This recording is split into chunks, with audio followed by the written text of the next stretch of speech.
제5장 경찰자용법입니다. 1번부터 보겠습니다.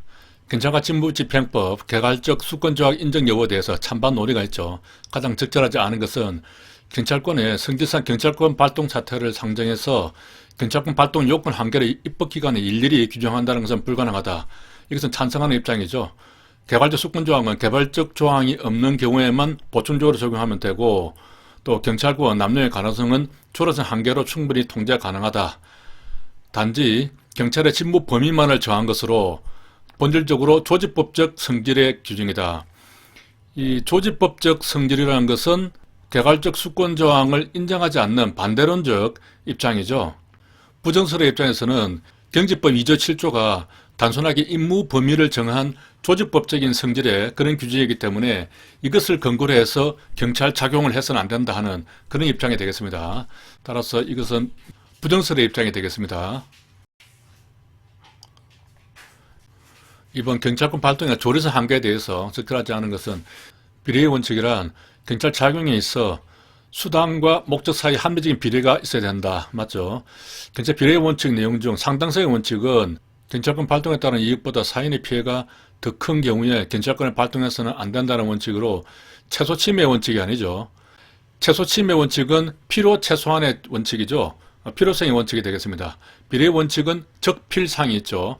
필요 최소한. 그리고 상당성은 상당성입니다. 참차를 잡기 위해서 대포를 쏘아서는 안 된다. 그런 원칙이고, 협의의 비례 원칙이라고도 하죠. 경찰 책임의 원칙이란 경찰권은 경찰 위반 상태 책임 있는 자에게만 발동돼야 한다는 원칙이다. 원칙적으로 책임 있는 자에게만 발동돼야 되죠. 하지만 예외적으로 긴급한 필요가 있으면 책임이 있는 자가 아닌 제3자에 대해서도 발동이 되는 수도 있다. 이런 경우에는 반드시 법률의 근거가 필요합니다. 다음 문제 보겠습니다. 경찰 비례의 원칙에 대해서 가장 적절하지 않은 것은 독일에서 경찰 법상의 판례를 중심으로 해서 발달하여 왔고, 맞고, 오늘날에는 행정법의 모든 영역에서 적용되는 원칙으로 이해되고 있다. 맞는 말이죠. 가끔 시험 지문에서 이 두 가지를 바꿔서 내기도 합니다. 예를 들면 종전에는 행정법의 모든 영역에서 적용되다가 현재는 경찰법상에서 적용되고 있다. 이런 식으로 바꿔서 내거든요. 그렇게 혼돈되지 않도록 하고요. 최소 침해 원칙은 협의의 비례 원칙이라고 한다. 협의의 비례 원칙은 상당성의 원칙이죠. 최소 침해는 필요성의 원칙입니다.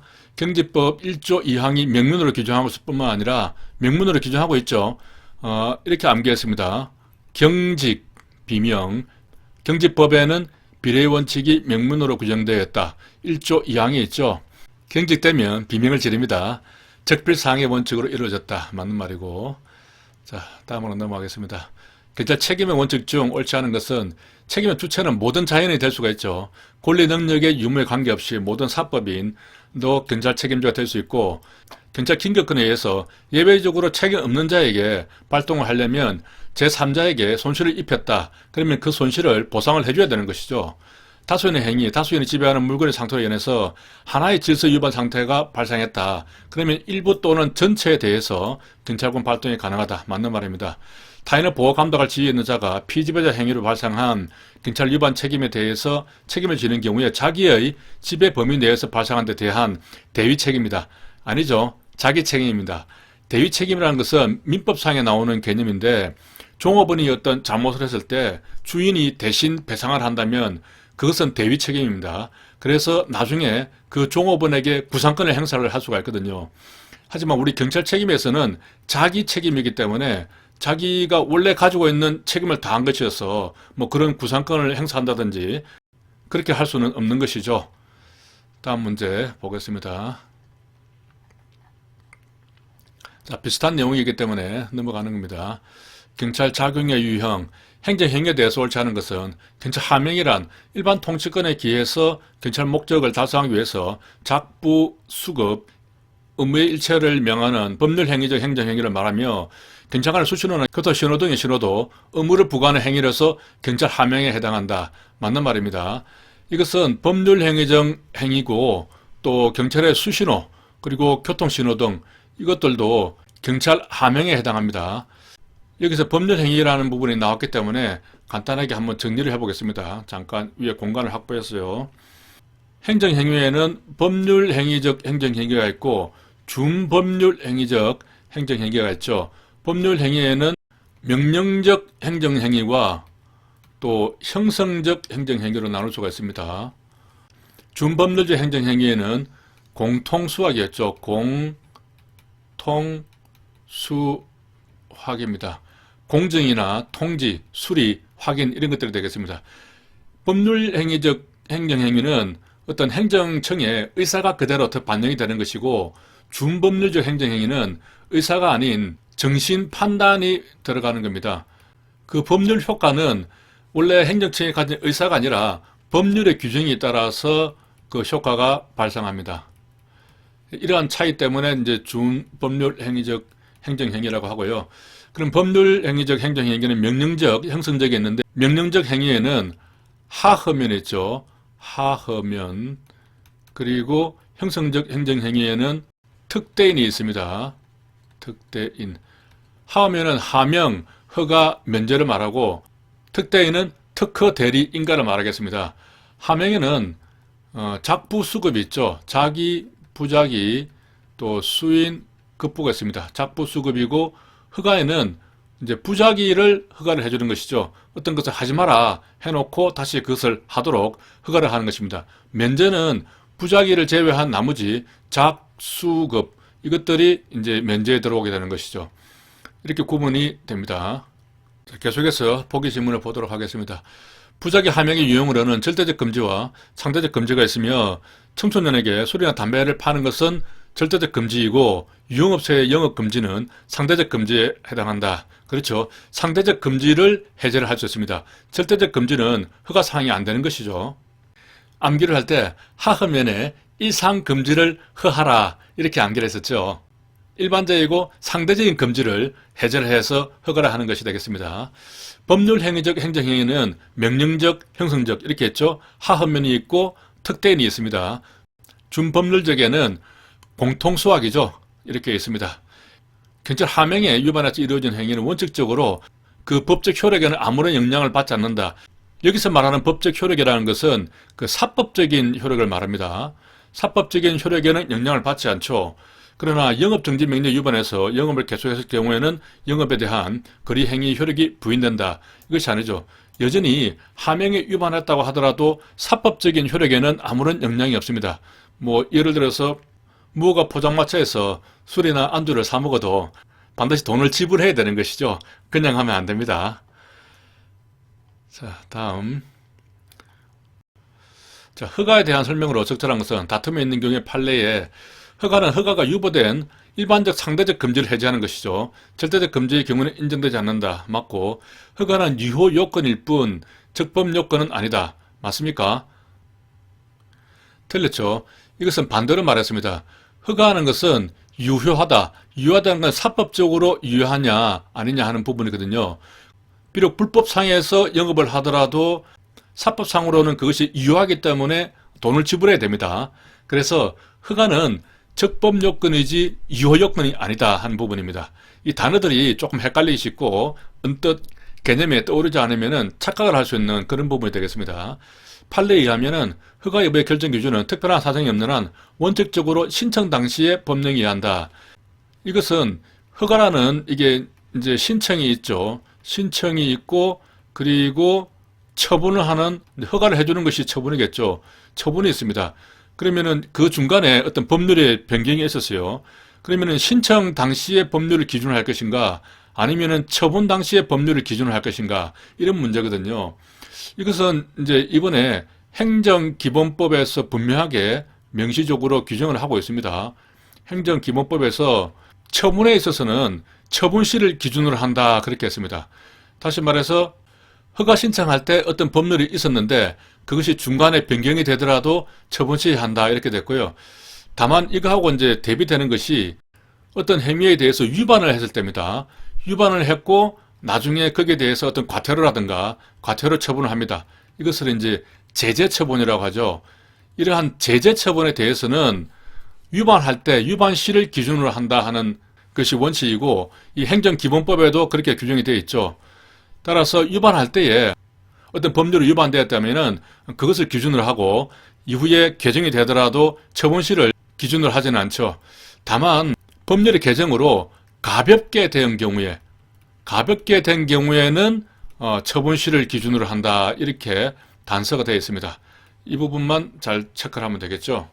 일반적인 신청에 의해서 처분이 이루어지는 것과 위반에 대해서 제재를 하는 것은 서로가 적용하는 시점이 다르게 되겠습니다. 그래서 신청 당시가 아니고 처분 당시에 법령에 의한다는 것이고, 허가는 법령에 의해서 과해진 자기, 급부, 수인 의무를 특정한 경우에 해제해주는 경찰성의 행정행위다. 허가라는 것은 부작에 대해서 해제를 해주는 것이죠. 면제가 자기, 급부, 수인이 되겠습니다. 허가가 아니고 면제가 되겠죠. 그러면은 이 부분도 틀렸으니까 답이 1번이 되는 것입니다. 다음 문제. 경찰 허가의 효과를 제한 보충하기 위해서 주된 의사표시에 부과된 종된 의사표시를 부관이라 하죠. 부관에 대해서 옳지 않은 것은, 부관에 대해서는 작년 실종 기준으로 해서 승진 대비 문제는 아닙니다. 법정 부관의 경우 처분의 효과 제한이 직접 법규에 의해서 부여되는 부관으로서 이는 행정행위의 부관과는 구별되는 개념으로 원칙적으로 부관의 개념에 속하지 않는다. 맞는 말이죠.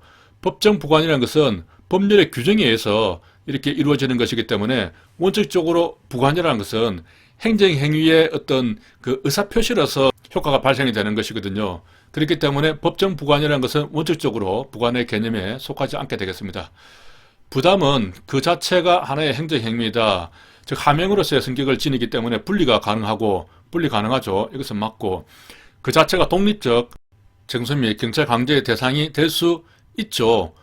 분리가 되기 때문에 독립해서 행정쟁송이나 강제의 대상이 될 수가 있습니다. 이것은 이렇게 암기했죠. 부담을 떨쳐내자. 그래서 부담은 독립적이기 때문에 떨쳐낼 수 있다. 이렇게 암기를 할 수 있습니다. 부담과 정지 조건의 구별이 불분명한 경우에는 최소 침해 원칙에 따라 부담으로 해야 된다. 이것은 맞습니다. 정지 조건이라는 것은 이제 조건이기 때문에 어떤 조건이 성취가 되면은 그때부터 행정행위가 효력을 발생을 하죠. 하지만 부담은 처음부터 일단 행정행위에 효력이 발생을 합니다. 발생하고 난 다음에 그 행정행위를 일정 부분 제한하거나 나중에 뭐 또 변경을 하거나 뭐 그런 식으로 되기 때문에 그 침해 정도가 조건보다는 부담이 적은 것이죠. 그렇기 때문에 불분명하다면은 최소 침해 원칙에 의해서 부담으로 보는 것이 맞습니다. 수정부담은 새로운 업무를 부과하는 것이 아니라 상대방의 신청과는 다르게 행정행위의 내용을 정하는 것이죠. 그렇기 때문에 상대방의 동의가 있어야 효력이 발생합니다. 맞는 말이죠. 따라서 2번이 답이 되겠네요. 자, 다음 부분 보겠습니다.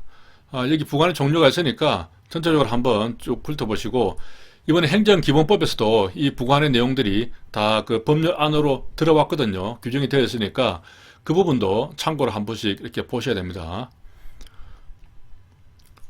자, 경찰상 강제집행의 수단에 대해서 옳은 것은, 대집행은 개통실비죠. 이게 순서가 틀렸네요. 개통실비. 집행벌은 행정벌과 병과해서 행할 수 있죠. 집행벌은 의무를 이행하기 위해서 장래를 향해서 부과하는 벌이죠. 이것을 이제 이행강제금이라고 합니다. 이행강제금. 하지만은 경찰벌은 과거의 위반 행위에 대해서 하는 것이기 때문에 같은 뭐 벌 이렇게 말이 되어 있지만은 서로 성질이 달라서 병가를 할 수가 있습니다. 강제징수 절차는 독촉을 하고 체납을 하죠. 체납은 압류해서 매각해서 청산합니다. 그런데 여기서 다 청산이 안 되면은 결국 체납 처분을 중지를 하게 되고 결손 처분으로 가죠. 결손이라는 것은 그냥 그 행정 관청에서 보통 그 국세청이 되겠죠. 그냥 손해보고 마는 겁니다. 그렇게 끝난다. 이게 맞고, 강제 집행과 즉시 강제는 선행 업무 불이행을 전제로 하지 않는다. 즉시 강제는 그렇게 되는데, 강제 집행은 뭔가를 강제로 집행을 하려고 하면은 업무를 부과해야 되는 것이죠. 업무를 부과해놓고 그 불이행이 있을 때 그 다음에 집행이 들어가는 겁니다. 경찰상 강제 집행에 대해서 또 한번 정리를 하고 가야겠죠. 의무이행 확보수단으로 크게 경찰 강제가 있고, 그리고 경찰벌이 있죠. 자, 경찰벌과 경찰 강제의 차이점이 뭡니까? 경찰 강제는 의무가 있으면 그 불이행 해야 되는데 하지 않았을 때 불이행을 전제로 하는 것이죠. 그런데 경찰벌은 의무를 위반한 경우입니다.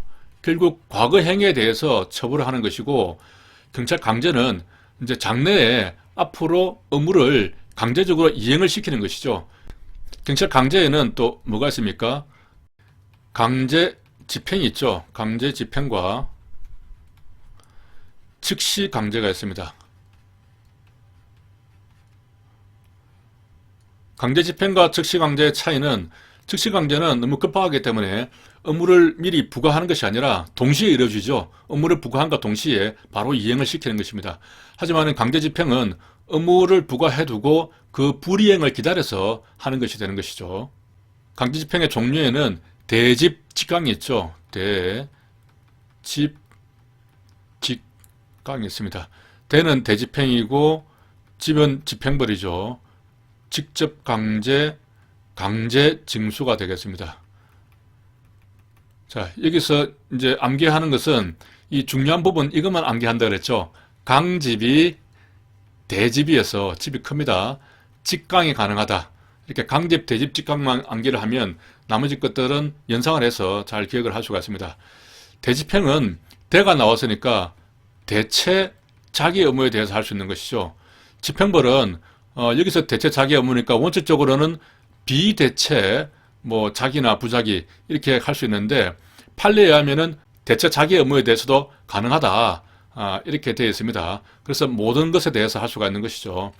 그리고 직접 강제는 직접 강제를 하는 것이니까 가장 강력한 수단이죠. 그래서 위에서 나온 대집행의 집행벌을 사용해서도 안 되는 그런 최후의 수단으로 사용해야 됩니다. 최후의 수단이다. 강제 징수는 이제 돈을 받는다든지 그렇게 하는 것이고, 이렇게 하면 다 정리가 됐고, 이런 것들이 이제 전통적인 수단이죠. 전통적인 수단이고, 자, 위에 그 해설에도 나오는데 전통적인 수단과 또 새로운 수단이 있죠. 이 두 가지를 구별하는데 방금 적었던 것은 모두 전통적인 수단이 됩니다. 자, 이렇게 내려가고, 여기서 이제 개통 실비가 있는데 계고와 통지가 있죠. 이 구분은, 계고는 그야말로 경고하는 것입니다. 이거 언제까지 물건 치우지 않으면은 대집행을 하겠습니다 하고 경고만 하는 것이죠. 그래도 안 치우면은 이제 날짜와 시간을 정해서, 그리고 대집행을 하고 난 다음에 그 비용 징수가 있죠. 총 그 대집행 비용이 얼마입니다 하고 구체적으로 적시해서 통지를 하는 겁니다. 그게 이제 통지가 되는 것이죠. 다음 문제 보겠습니다. 의무 이행 합법 수단에 대해서 적절한 것은, 경찰상 강제 집행은 강제비죠. 하명에 따른 경찰 업무의 불이행이 있는 경우에 하명을 했는데 이행을 안 할 경우에 하는 것이죠. 상대방의 신체 재산이나 주거 등의 실력을 행사해서 경찰상 필요한 상태를 실현하는 작용으로 간접이 아니겠죠. 직접 하는 것입니다. 다만 대집, 직강에서 집행벌은 간접적으로 그렇게 하는 것이 될 수 있겠죠. 강제 징수란 국민이 이렇게 부담하고 있는 공법상의 금전급부 의무죠. 행정처의 강제로 이행된 것과 동일한 형태를 실현하는 것이죠. 새로운 의무 이행 합법 수단이다. 이것은 아니죠. 강제 징수는 예전부터 있었기 때문에 새로운 것은 아니다. 집행벌은 의무 이행을 위한 강제 집행이죠. 의무 위반에 대한 제재인 벌하고는 구별이 되죠. 그래서 경찰 벌하고 병과해서 할 수가 있습니다. 서로 성질이 다르기 때문에. 또 의무 이행이 될 때까지 반복적으로도 할 수가 있습니다. 이게 맞는 말이죠. 해산명령 불이행에 따른 해산조치, 그리고 불법 영업소의 폐쇄조치, 감염병 환자의 즉각적인 격리조치는 모두 즉시강제다. 이 감염병 환자를 바로 격리하는 것은, 이것은 즉시강제가 맞는데, 집회시위 현장에서 해산명령 불이행에 따른 해산한 것은, 이것은 직접 해산하는 것이죠. 그래서 직접 강제가 되겠습니다. 불법 영업소도 폐쇄하는 것은 직접 폐쇄를 하는 것이죠. 둘 다 마찬가지로 최후의 수단인 가장 강력한 직접 강제가 되겠습니다. 질서 위반 규제법을 보겠습니다. 옳지 않은 것은 심심장애로 인해서 행위의 옳고 그름을 판단할 능력이 없거나 그 판단하는 행위를 할 능력이 없는 자의 질서 위반 행위는 과태료를 부과하지 않는다. 어떻습니까? 심심장애에 대해서는 부과하지 않습니다. 맞습니다. 여기 질서 위반 행위 규제법에 보면 심심장애가 있고 또 심신미약도 규정이 되어 있습니다. 심신미약인 경우에는 감경할 수 있다고 되어 있습니다. 이 과태료에 대한 내용이 나오면은 항상 또 같이 쌍으로 봐야 될 것이 경범입니다. 경범에 대한 통고처분이죠. 통고처분은 어떻습니까? 통고처분은 심신장애나 미약에 대해서 면제를 해주는 부분이 있나요? 여기서는 어떻게 규정되어 있냐면은 사정과 형편을 봐서 첫 번째는 아예 면제를 합니다. 면제를 하는데 여기서는 감경 그런 것이 없습니다. 왜냐하면은 통고처분 자체가 금액이 20만 원 이하의 벌금과에 해당되죠. 금액이 작기 때문에 아예 면제를 하든지 부과를 하든지 그렇게 하지 뭘 깎아준다 이런 개념은 없습니다. 그리고 가중을 할 때는 그 금액 자체를 가중을 하는 것이 아니라 구류나 혹은 과료를 병과할 수 있다 이렇게 되어 있습니다. 결국 과료도 돈 내는 것이니까요. 구류나 과료를 병과를 하면은 이것이 가중이 되는 것이죠. 그 금액 자체를 가중을 한다. 뭐 그런 개념은 없죠. 다음 보겠습니다. 2인 이상이 가담을 했다. 그러면 각자가 위반한 것으로 보는 것이죠. 또 신분에서 성립한 질서 위반 행위가 없는 자가 가담한 때는 없는 자에 대해서도 위반 행위가 성립이 되겠죠. 하나의 행위가 2 이상의 질서 위반 행위에 해당한다. 그러면은 그 중에서 가장 중한 과태료를 부과하게 되겠죠. 과태료는 행정청의 과태료 부과 처분이나 법원의 과태료 재판이 확정된 후 5년이죠. 5년이 지나도록 집행하지 않으면은 시효 소멸이 됩니다. 자, 이것은 과태료에서 나오는 과 그리고 5년에서 5가 되는 것이죠. 이렇게 집행하지 않았다면은 과오가 있는 것입니다. 이런 경우는 시효를 소멸하는 것이죠. 이렇게 부과를 하지 못하는 경우가 제척기간이라는 것도 있고 시효 소멸하는 경우도 있습니다. 제척은 처음에 이제 어떤 위반을 했습니다. 위반했는데 이때는 5년 내에 이 과태료를 부과를 해야 되는 것이죠. 이 부과 자체를 하지 않으면은 제척 기간을 위반했기 때문에 이때도 5년이 지나면은 이제 부과를 못 하는 것이죠. 하지만 부과는 했단 말이죠. 부과는 했는데 돈을 계속 안 내고 있어요. 그러면 어떤 다른 방법으로 징수를 해야 되는데 5년 동안 징수를 못 했다. 그러면은 시효가 이제 소멸되어서 더 이상 돈을 못 받게 되는 것이죠. 이 경우도 5년입니다. 그래서 똑같이 과오가 있는 것이죠. 부과하지 않거나 부과하고서도 징수를 못하는 것은 과오가 있는 것입니다. 과오가 있기 때문에 5년이 되는 것이죠. 자, 다음 보겠습니다. 질서위반 행위 규제법 또 시행령에 대한 과료에 들어갈 말은 과태료는 행정청의 부과처분이나 혹은 법원에서 재판이 확정된 후 몇 년이죠? 방금 봤죠? 과오입니다. 5년간 징수하지 않으면 소멸해버린다. 그 다음에 동법에 따라서 질서위반 행위가 종료됐다. 그러면 또 5년 내에 과태료를 부과를 해야 되는데 부과를 하지 못했다. 그러면 제척기간이 도과된 것이죠. 몇 세가 되지 아니한 자의 위반 행위는 이 경우는 14세입니다. 우리 형사 미성년자하고 나이가 같죠. 14세가 되고 자 경범에 대해서 다시 한번 보겠습니다. 경범에 따른 통고처분은 몇 세입니까? 경범에 따른 통고처분은 18세죠. 이때는 18세 이상에 대해서만 할 수가 있습니다. 다만 도로교통법에 대해서는 도로교통법 통고처분에 대해서는 나이에 대한 규정이 없습니다. 나이에 대한 제한이 없는 것이죠. 여기 14세가 있는데 기본적으로 14세는 형사 미성년자에 해당되는 나이이기 때문에 14세 미만에 대해서는 전과가 없죠. 전과가 없다는 것은 자 저는 전자충격기를 쏠 수가 없습니다. 전자충격기 안 되고 과는 과태료를 부과할 수 없습니다. 14세 미만은 전과가 없다. 이렇게 또 기억을 할 수도 있겠습니다. 행정청은 과태료 납부하기가 곤란하다고 인정하면은 몇 년의 범위에서 연기를 할 수가 있나요? 자, 이게 조금 법하고 시행령하고 다르게 규정이 되어 있거든요. 법에서는 1년의 범위 내에서 연기를 할 수 있다. 이렇게 되어 있고 밑에 보면은 다시 구체적으로 나오는데 시행령에서는 기본적으로 9개월을 연기를 해주고 여기에 3개월을 더 연장해 줄 수 있다. 이렇게 해서 9 플러스 3으로 규정이 되어 있습니다. 이 부분이 이번 승진시험에 나왔죠. 이것들을 다 더하면은 34가 되죠. 34 맞네요.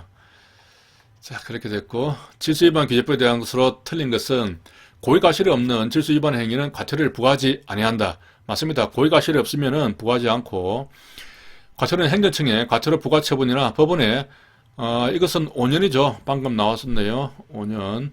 같은 문제가 계속 나옵니다. 과태료를 부과하고자 하는 때에 미리 대통령령으로 정한 상황을 통제하고 10일 이상의 기간을 정해서 의견 제출할 기회를 줘야 한다. 의견 제출은 며칠입니까? 의견 제출 환영 이렇게 암기를 했죠. 환영은 숫자법으로 10이 됩니다. 자, 그리고 이의제기 나오죠. 이의제기. 이 제기가 나왔으니까 제기 불공. 불공은 수작법으로 60이 되는 것이죠. 여기서 60이 되겠습니다. 질서위반 기재법 옳지 않은 것은 이법만 법률상 의무의 효율적인 이행을 확보하고 권익을 보장하기 위해서 성립 요건과 과태료와 부가적 재판에 관한 사항 규정을 목적으로 한다. 맞죠?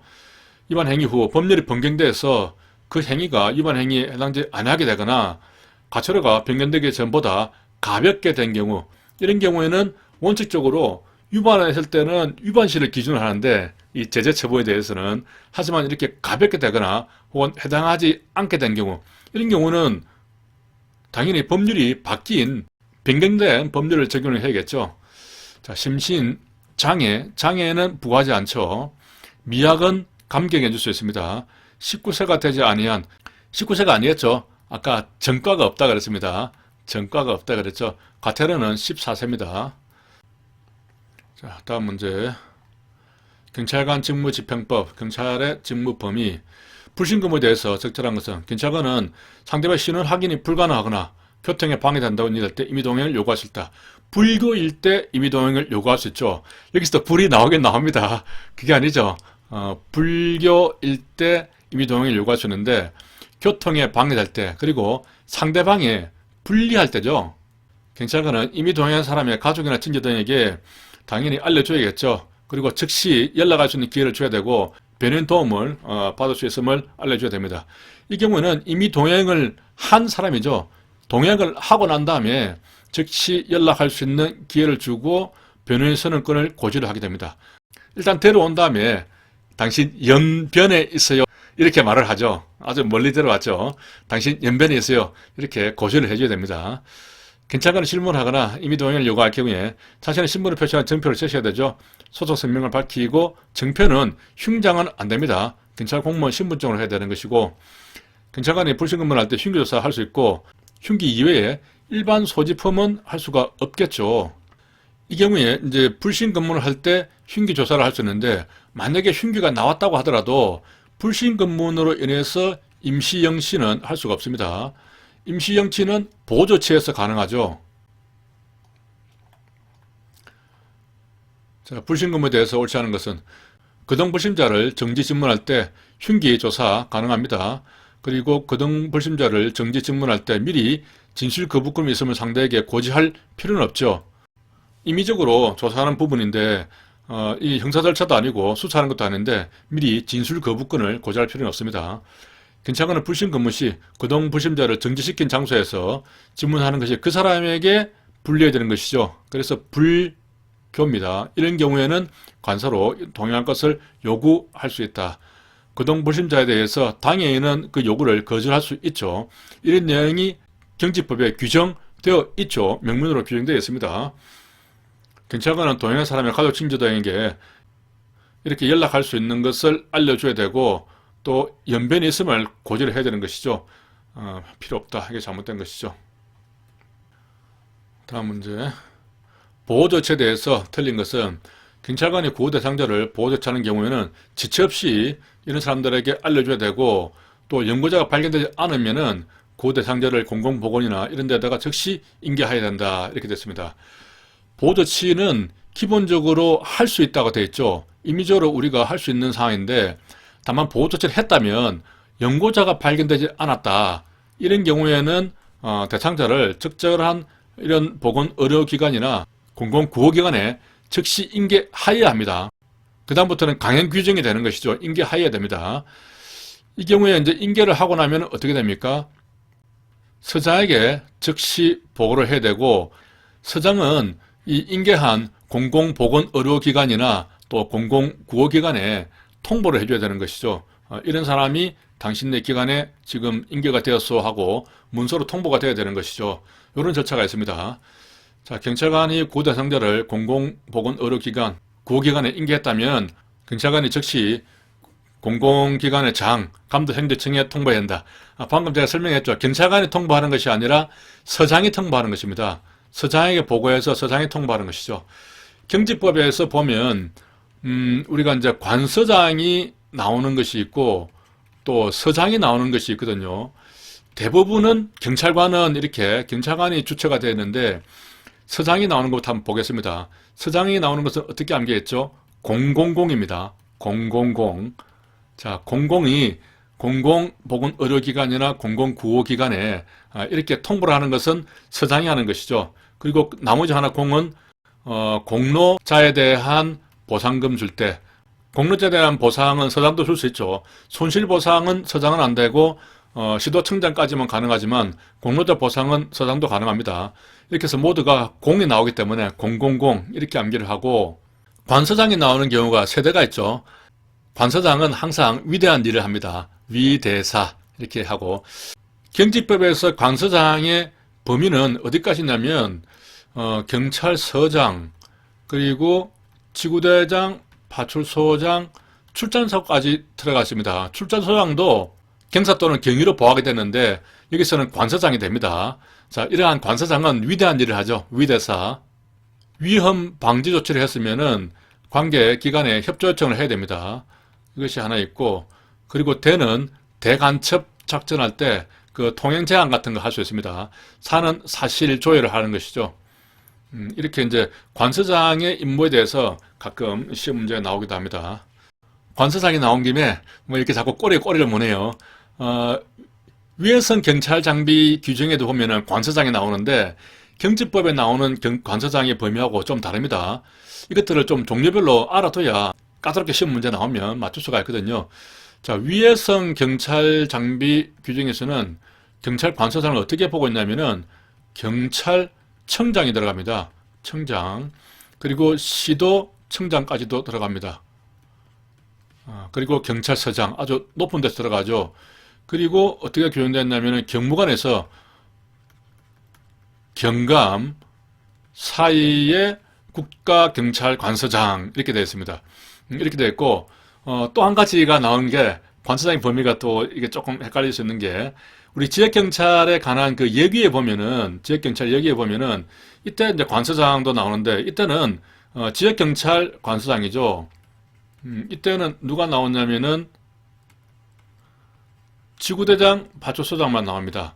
이때는 출장소장이라든가 뭐 치안센터장 이런 사람들이 안 나오죠. 딱 요것만 이렇게 규정이 되어 있습니다. 뭐 어쨌든 이렇게 관서장이 나온 김에 전체적으로 이렇게 암기를 하시고, 제가 이렇게 쭉 나오는 것은 자꾸 기억을 할 때 어떤 것이 나오면은 연관되어서 다른 것들도 이렇게 기억을 하려고 하거든요. 그렇게 하면은 훨씬 더 종합적으로 기억이 되고 또 공부할 때 좀 재미도 있는 것 같더라고요. 자, 그렇게. 자, 경찰관이 구호대 상자를 경찰 관서에 보호 조치한다. 그러면은 가지고 있는 무기 흉기는 임시 영치할 수 있겠죠. 할 수 있다. 구호대 상자를 보호 조치하면 24시간이죠. 강제로 정주자 24시간 동안 그렇게 했습니다. 24시간 동안 할 수 있고, 그리고 임시 영치는 10일을 초과할 수 없죠. 임시 영치할 때 이 안에 10일이 숨어 있다고 그랬습니다. 임시 영치하면은 시영이 나오죠. 시영은 숫자법으로 10이 됩니다. 시영이니까. 경찰관은 자살을 시도하는 것이 명백하고 응급구호가 필요하다. 상당한 이유가 있는 사람에 대해서 구호대 상자의 동의 여부와 관계없이 보호 조치를 할 수 있다. 그렇죠. 강제로 할 수 있는 경우가 강제로 정주자 24시간 동안 이렇게 암기를 했죠. 24시간 동안 할 수 있는데, 정은 정신착란자, 주는 주치자가 되는 것이고 자는 자살 시도자가 되는 것이죠. 자, 다음 문제. 보호조치 등에 대한 설명으로 적절한 것은, 경찰관은 자살 기도자를 발견해서 경찰 관서에 보호할 때는 지체 없이 연락을 해줘야겠죠. 그리고 연고자가 발견되지 않은 경우에, 자, 이때는 강행적으로 업무적으로 공공보호기관이나 공공기관에 인계하여야 됩니다. 원래 보호조치는 할 수 있지만은 일단 보호조치 했는데 그 사람이 연고자가 발견 안 됐다. 그럼 업무적으로 여기에 인계를 해야 되는 것이죠. 인계하고 난 다음에는 서장에게 보고하고 서장이 통보를 하게 되는 것입니다. 자, 경찰관은 보호조치 하는 경우에 휴대하고 있는 무기 흉기에 대해서는 임시 영치할 수 있고 시형이 있으니까 10일이 됩니다. 응급 의료 종사자 긴급 구호 요청을 거절했다. 그럴 때는 처벌할 수 있는데, 처벌하는 것은 경직법이 아니라 응급의료법이 되겠습니다. 경직법에서 처벌 규정이 있는 것은 유일하게 그 경찰관의 직권 남용 행위, 이것만 하나가 딱 규정이 되어 있죠. 이것이 1년 이하 징역으로 되어 있습니다. 이거 하나만 규정이 되어 있고 나머지는 경제법에 어떠한 다른 처벌 조항도 없습니다. 보조치는 일시보호에서 구호의 방법을 강구하는 것으로 경찰관의 재량행위에 해당하기 때문에 국가배상 책임이 인정되는 경우는 없다. 잘못됐겠죠. 위법하면은 당연히 국가배상 책임이 적용되는 것입니다. 적법하더라도 뭐 어떤 특별한 손실이 있다면은 손실보상도 가능하게 되는 것이고요. 자, 다음 문제 보겠습니다. 경제법의 위험발생 조치. 빈칸 나왔네요. 경찰관은 생명, 신체에 위해를 끼치거나 재산에 중대한 손해가 있는 경우에 다음에 조치를 할 수가 있다. 자, 이것은 그대로 암기한 부분이 있죠. 모인 사람, 그리고 사물의 관계자, 모사 경고해야 됩니다. 모사하는 것은 모의하는 것이죠. 모의하는 사람들에게는 경고를 해야 됩니다. 매우 긴급해서 위해를 입을 우려 있다. 피를 우려내야죠. 억피 우려냅니다. 억피. 억류 피난시키죠. 억피 우려내고 사골 구울 때 그 뼈를 찬물에 좀 담겨 놓으면은 억피가 우려납니다. 그 장소에 있는 사람, 익사가 되죠. 익사는 방지해야 됩니다. 익사 방지. 방지인데 방지는 거기 있는 사람에게 하게 하거나 또 경찰관이 직접 할 수가 있는 겁니다. 자, 그렇게 되는 것이죠. 그래서 여기 보면은 이제 경고, 억피가 되고 하게 하거나 직접 할 수 있는 겁니다. 경제법의 즉시강제. 즉시강제는 자, 불신검문 맞죠? 범죄 예방 제시도 맞고 무기 사용, 보호조치, 위험 방지 출입. 자, 이 모든 것이 다 즉시강제에 해당되는데 이게 이 문제가 답이 이렇게 두 개가 나왔습니다. 그때 이제 그 시비가 붙은 것이죠. 불신검문이 즉시강제에 해당하느냐, 해당하지 않느냐 하는 것 때문에 이게 문제가 됐습니다. 불신검문에 대해서는 학설이 나뉩니다. 자, 아래에 여기 보면은 좀 정리가 되어 있죠. 단순하게 임의적 수단으로 보는 경찰 조사설이 있고 즉시강제로 보는 즉시강제설이 있는 겁니다. 그러니까 임의적인 단순하게 물어보는 조사로 본다면은 즉시강제에 해당하지 않는 것이죠. 하지만은 물어봤는데 나 바빠서 안 됩니다 하고 그냥 간단 말이죠. 그랬을 때 상당히 의심스러우면은 뭐 앞을 조금 가로막는다든지 어깨에 손을 얹는다든지 하는 정도의 약간의 유형력은 행사할 수 있다고 판례에서 인정을 해주고 있거든요. 그렇다면은 그것은 즉시강제 아니냐 이렇게 보는 겁니다. 따라서 이 불신검문을 만약에 즉시강제로 본다. 즉시강제라면은 실질적 의미의 경찰과 형식적 의미의 경찰로 나눌 때 우리 실질적 의미의 경찰은 독학 사일하고 장명소 차렸다고 했죠. 장명소 할 때 명이 명령 강제하는 행위잖아요. 그렇다면은 이제 이 불신검문은 즉시 강제로 보는 입장에서는 실질적 의미의 경찰로 보게 되는 겁니다. 그런데 이제 임의적 수단, 단순하게 조사하는 과정에 불과하다. 그렇게 보는 입장에서는 명령 강제하는 것이 아니기 때문에 실질적 의미의 경찰에는 포함되지 않는 것이죠. 단순하게 이제 경제법에는 규정이 되어 있기 때문에 형식적 의미의 경찰에는 포함되지만은 실질적 의미는 포함되지 않는 그렇게 또 나뉠 수도 있겠습니다. 자, 다음 문제. 즉시강제에 대해서 틀린 것은 즉시강제는 권력적인 사실행위죠. 그런 처분이기 때문에 행정쟁성이 가능하다. 원칙적으로 권력적 사실행위도 하나의 처분이거든요. 처분에 대해서는 행정쟁송이 가능합니다. 자, 즉시강제의 절차적 한계에 있어서 영장주의 적용 여부에 대해서는 영장 필요설이 통성한 판례다. 필요설이 아니죠. 절충설입니다. 절충설이 통설 판례죠. 필요설은 반드시 영장을 받아야 된다는 것이고 불효설은 어떤 시간적 한계 때문에 영장이 필요 없다 하는 것인데 이 절충설은 원칙적으로는 영장이 필요하다. 원칙적으로는. 하지만은 실질적으로 영장을 받아서는 그 실효성을 담보할 수 없기 때문에 예외적으로 가능하다. 이렇게 말을 좀 만들어낸 것이죠. 그것이 절충설이 되겠습니다. 아까 위에서 이 처분이기 때문에 쟁송은 가능하죠. 쟁송이라는 것은 어떤 뭐 취소 소송이라든가 무효 소송 뭐 그런 건 되는 것인데 하지만 즉시강제는 현장에서 바로 이루어지기 때문에 그것을 어떻게 취소를 해달라. 이게 어렵죠. 말이 안 되죠. 그렇기 때문에 사실상 쟁송을 제기할 그러한 법익이 없다. 이렇게 보는 겁니다. 법익이 없다. 자, 다음 보기 보면은 즉시강제 시 필요해상으로 그렇게 해서는 안 되겠죠. 그렇게 하면 위법이 됩니다. 적법한 즉시강제는 손실보상을 청구할 수 있죠. 일정한 요건에 의해서는 위법 손초가 사유에 해당하는 긴급필랑도 가능하다. 맞는 말이 되겠습니다. 다음 문제. 위험방지를 위한 출입에서 적절하지 않은 것은 위험방지 출입은 대가택적이죠. 집 안에 들어가는 것이니까. 경찰 공무원이 여간에 불이 나서 객실에 사람이 쓰러져 있다. 이런 경우는 주인이 허락하지 않아도 당연히 들어갈 수 있겠죠. 새벽 3시에 영업이 끝났다. 주인만 머무르는 경우라도 경찰 공무원은 범죄 예방을 위해서는 그렇게 긴급한 것도 아닌데 이때 출입할 수 없겠죠. 상대방은 당연히 거절할 수 있겠죠. 경찰 공무원은 위험방지를 위해서 여간에 출입할 때는 신분을 표시하는 증표를 제시해야겠죠. 함부로 관계인이 하는 정당한 업무를 방해해서는 안 될 것입니다. 이것에 대해서는 여기 이제 표가 있죠. 이 표를 기본적으로 잘 암기를 하셔야 됩니다. 긴급 출입을 할 때는 타인의 토지 건물 배차 등에 들어갈 수 있고 주야를 불문하고 동의도 필요 없겠죠. 긴급하게 어떤 112 신고가 떨어졌거나 구조 요청이 있을 때 그럴 경우는 들어갈 수 있습니다. 예방 출입은 또 대간첩 긴급 검색도 공개된 장소에서만 가능하죠. 이건 공개된 시간이고 관리자 동의가 필요합니다. 예방이 가장 덜 긴급하죠. 간첩 잡으러 수색할 때는 주야를 불문하고 관리자 동의는 필요 없겠죠. 하지만 공개된 장소에 들어가야 되기 때문에 간첩 잡는다고 이렇게 타인의 토지 건물 배차 등에 함부로 갈 수는 없다는 겁니다. 이 경직법 상에 있어서는.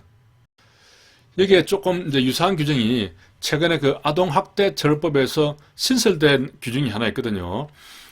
기억을 상기하는 그런 차원에서 사법경찰 관리는 아동학대를 제지하기 위해서 또 가해자를 격리하기 위해서 다른 사람의 토지, 건물, 배차에 출입할 수 있다. 이렇게 규정이 되어 있습니다. 이 규정이 없더라도 우리 경직법에 의해서 당연히 출입할 수 있었죠. 하지만 아동학대처벌법에서 좀 더 분명하게 이렇게 규정을 하고 있습니다. 이런 규정이 신설됐다는 것 참고로. 자, 경직법에 대해서 옳지 않은 것은 경찰관은 이미 행해진 범죄나 행하려 지력하는 범죄, 또 안다고 하는 데 대해서는 질문을 할 수가 있죠. 이미 행해진 경우, 과거가 되는 것이죠. 하려고 하는 경우, 안다고, 범죄를 하려 안 하는 사람에게 질문을 할 수가 있죠. 자, 흉기를 가지고 있으면 흉기를 조사를 할 수가 있는데, 시비를 초과하지 않는 한 임시 영치할 수 있다. 불신 검문에서 임시 영치는 안 됩니다. 보호 조치할 때 그때 가능한 것이죠. 경찰관이 고된 성자를 경찰관수로 보호하는 경우에는 강제로 정두자 24시간 동안 24시간입니다. 보호 조치를 했다면은 지체 없이 그 사실을 알려줘야겠죠. 그리고 예방을 위해서 음식점에 들어가겠다. 그러면 음식점이 영업 시간이면 주인은 그것을 수인을 해야 됩니다. 정당한 이유 없이 거절할 수 없다. 맞는 말이죠. 여기서 이제 수인 의무가 나는 겁니다. 작부 수급할 때 그때 수인 의무가 되겠습니다. 경찰관은 직무 수행에 필요하다 인정되는 경우 상당한 이유가 있다면 국가기관, 공사단체 등에 사실조회를 할 수 있다. 자, 사실조회는 누가 할 수 있죠? 위대사 한 사람만 할 수가 있죠. 경찰관은 안 됩니다. 다시 한번 정리하면은 관서장이 할 수 있는 경우는 위대사, 위험 발생 방지 조치를 했으면 협조 요청을 해야 되고 대간첩 작전 또 사실조회 이렇게 할 수 있는 것은 관서장이 되겠습니다. 서장은 000이죠. 다음 문제 보겠습니다.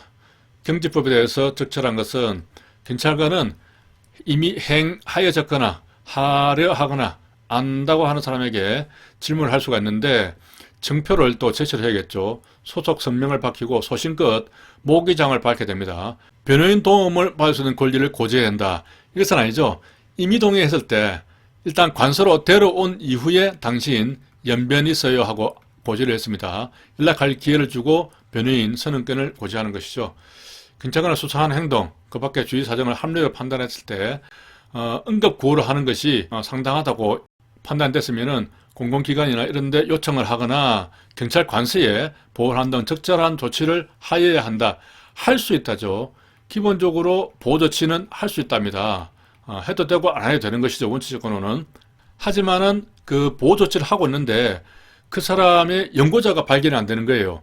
그때는 이제 강행 규정으로 넘어가게 되는 것이죠. 연고자가 발견 안 되면은 반드시 그 공공구호기관 등에 인계를 하고 서장에 보고하고 서장은 그 공공구호기관 등에 통보를 해줘야 되는 것이죠. 그렇게 정리가 됩니다. 경찰관의 범죄 행위가 목전에 행하지려고 인정이 될 때는 이를 예방하기 위해서 관계인에게 경고를 하고 즉시 그 행위를 제재할 수 있다. 자, 이 부분이 상당히 어려운 질문인데 즉시 할 수 있느냐 하는 그 부분이 되겠습니다. 자, 즉시가 아니고 규정에 보면은 생명 신체에 위해를 가하거나 재산에 중대한 위해를 가할 우려가 있는 경우에 또 긴급한 경우에 한해서 그 행위를 제재할 수 있다. 이것이 이제 즉시강제죠. 즉시강제이기 때문에 이런 즉시란 말을 넣어서 조금 틀린 지문을 만들었는데 상당히 조금 판단하기 어렵고 착각하기 쉽죠. 밑에 법조문 다시 한번 보겠습니다. 자, 목전에 행하지려고 할 때는 일단 경고를 해야 되죠. 경고를 하고 그 사람의 생명신체에 위해를 가한다거나 재산에 중대한 손해입니다. 이러한 우려가 있을 경우에 긴급한 경우에 한해서 제재할 수 있는 것이죠. 그래서 여기서는 이제 그냥 즉시라고 하니까 뭐 긴급성이 안 들어갔다. 그래서 아마 틀린 지문으로 이렇게 만든 것 같습니다. 자, 경찰관은 자신이나 다른 사람의 생신 보호를 위해서 상당한 이유가 있을 때는 합리적 판단해서 경찰 장구를 사용할 수 있다. 맞는 말이죠. 다음 문제 보겠습니다. 경지법에 대한 내용으로 틀린 것은 2조의 직무의 범위에서 범죄 피해자 보호를 규정하고 있다. 범죄 피해자 보호를 규정하고 있죠. 범죄 피해자는 예진수피입니다. 예진수피. 범죄 예방, 진압, 수사, 피해자 보호까지 들어가는 것이죠. 예진수피. 법률이 정한 절차에 따라서 체포 구속된 사람, 또 이런 판결이나 처분을 받은 사람을 수용하기 위해서 경찰서에 유치장을 둔다 이렇게 되어 있습니다. 뭐 둘 수 있다는 아니고 유치장을 둔다. 경찰관은 현행범이나 사형무기 장기 3년. 자, 이 경우는 긴급체포 대상이죠. 그래서 현길입니다. 현길이 나오면은 뭐가 생각이 나죠? 현이 긴 것은 가야금이나 검은고죠. 가야금, 검은고 나오면은 장구입니다. 장구 치는 거. 장구에 대한 요건을 지금 말하는 것이죠.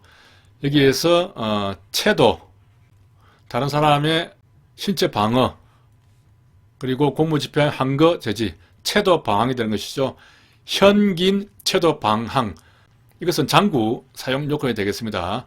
여기서 이제 방에서는 자다생신방이죠. 자다생신방 이렇게 또 확인을 하고요. 혹시 또 재산에 들어가면 안 됩니다. 여기에 자다생신방이 되는 것이죠. 자, 경찰청장은 위해성 경찰 장비를 새로 도입하는 경우에 안전성 검증을 철저히 해야 되고 그 결과를 국가경찰위원회에 제출해야 된다. 그렇지 않죠? 국회 소관 상임위원회에 보고를 하게 되겠습니다. 이때는 외부 전문가를 참여시켜야 되는 것이고요. 자, 이러한 요건들이 있으니까 전체적으로 한번 쭉 기억을 되살려 보시기 바랍니다. 자, 다음 문제. 경찰관의 장구 분사기 처리한 무기에 대해서 적절하지 않은 것은 장구는 사무장 3, 체포, 도주 방지를 위해서 사용할 수 있다. 자, 맞습니까? 사무장은 현긴 할 때 긴이 해당되고 체도 방항에 체도가 들어가니까 장구를 사용할 수 있겠죠. 분사기 체류탄은 공무집행에 대한 항거 제지 사용할 수 없죠. 이 문제가 몇 번 나옵니다. 지금 이것은 이제 경찰법이죠. 법하고 시행령이 조금 다르게 규정되어 있는데, 자, 분사기 체류탄에 대해서 정리를 하고 넘어가도록 하겠습니다. 먼저 분사기는 법에서는 체도, 집시, 생신 제공 이렇게 규정이 되어 있죠. 그러니까 분사기 체류탄은 체포나 도주 방지를 위해 사용할 수 있고 집회 시위 현장에서 생명, 신체, 재산 또 공공시설 위해 예방을 위해서 쓸 수 있다. 생신 제공 이렇게 되어 있습니다. 체도 방항할 때 이 방어나 항거 제재에 대해서는 규정이 없는 겁니다. 체도 방항 중에서 방항은 못하는 겁니다. 법은 이렇게 규정되어 있는데 위해성 경찰 장비에서는 조금 다르게 규정되어 있죠. 여기에 이제 가스총이 나오는데 어떻게 규정되어 있냐면은 체도 방항까지 되어 있습니다. 방어나 항거 제지까지 들어가 있는 것이죠. 그런데 또 재밌는 것이 이 위해성 경찰 장비에서는 그 경찰봉이 있죠. 경찰봉이 위에서 이제 법에서는 체도란 부분은 이렇게 가스총으로 이렇게 넘어왔고 남아있는 이 집시 생신 제공이 있죠. 이놈이 그 경찰봉으로 들어가 버린 겁니다. 그래서 위해성 경찰 장비에서는 경찰봉 사용 요건이 집시 생신 제공 이렇게 되는 겁니다. 원래 경찰봉은 경찰 장구에 해당되기 때문에 여기 법에서도 있듯이 경찰 장구는 체도 방항 때 쓸 수가 있잖아요. 그래서 장구는 법에서 이미 채도 방향에 대해서 규정을 하고 있고 거기에 플러스해서 이 위해선 경찰 장비 규정에서 집시, 생신 제공 이 부분까지도 추가로 요건을 규정을 하고 있는 것입니다. 이렇게 좀 복잡하게 규정이 되어 있고 암기하기 어렵기 때문에 이게 시험이 나오는 겁니다. 이게 실무상 얼마큼 도움이 되는지 우리가 현장에서 얼마큼 쓸 수 있는지는 저도 좀 의문스럽습니다. 하지만 이게 좀 애매하고 틀리기 쉽게 되어 있기 때문에 시험 문제 계속 나오니까 정확하게 암기를 잘 해야 되겠습니다. 무기를 하면 이렇게 권총, 소총, 도금이 들어가죠. 도금이 무기에 들어갑니다. 자, 살수, 분사, 체류, 무기에 대해서는 사용일치 장소에 대해서 그 책임자가 보관할 수 있게 되죠. 기록 보관에 대해서는 살수, 분무입니다. 살수, 분무가 되죠. 분사기는 체류탄과 같은 한 묶음이니까 살수, 분무에 대해서는 책임자가 반드시 그 기록을 보관해야 되는데 3년간 보관하게 되어 있죠. 다음 문제 보겠습니다. 경지법 무기 사용에 대해서 적절한 것은 무기란 도금이 포함됩니다. 그리고 형법에 사용된 정당방위, 긴급피난에 대해서 경찰관은 무기 사용은 가능하지만 위해를 줄 수는 없다. 위해를 줄 수가 있죠. 정당방위나 긴급피난하는 경우는 아주 급박한 경우인데 위해를 줄 수가 있습니다. 무기의 사용 요건은 어떻게 됩니까? 무기는 기본적으로 채도 방항이 되는 것이죠.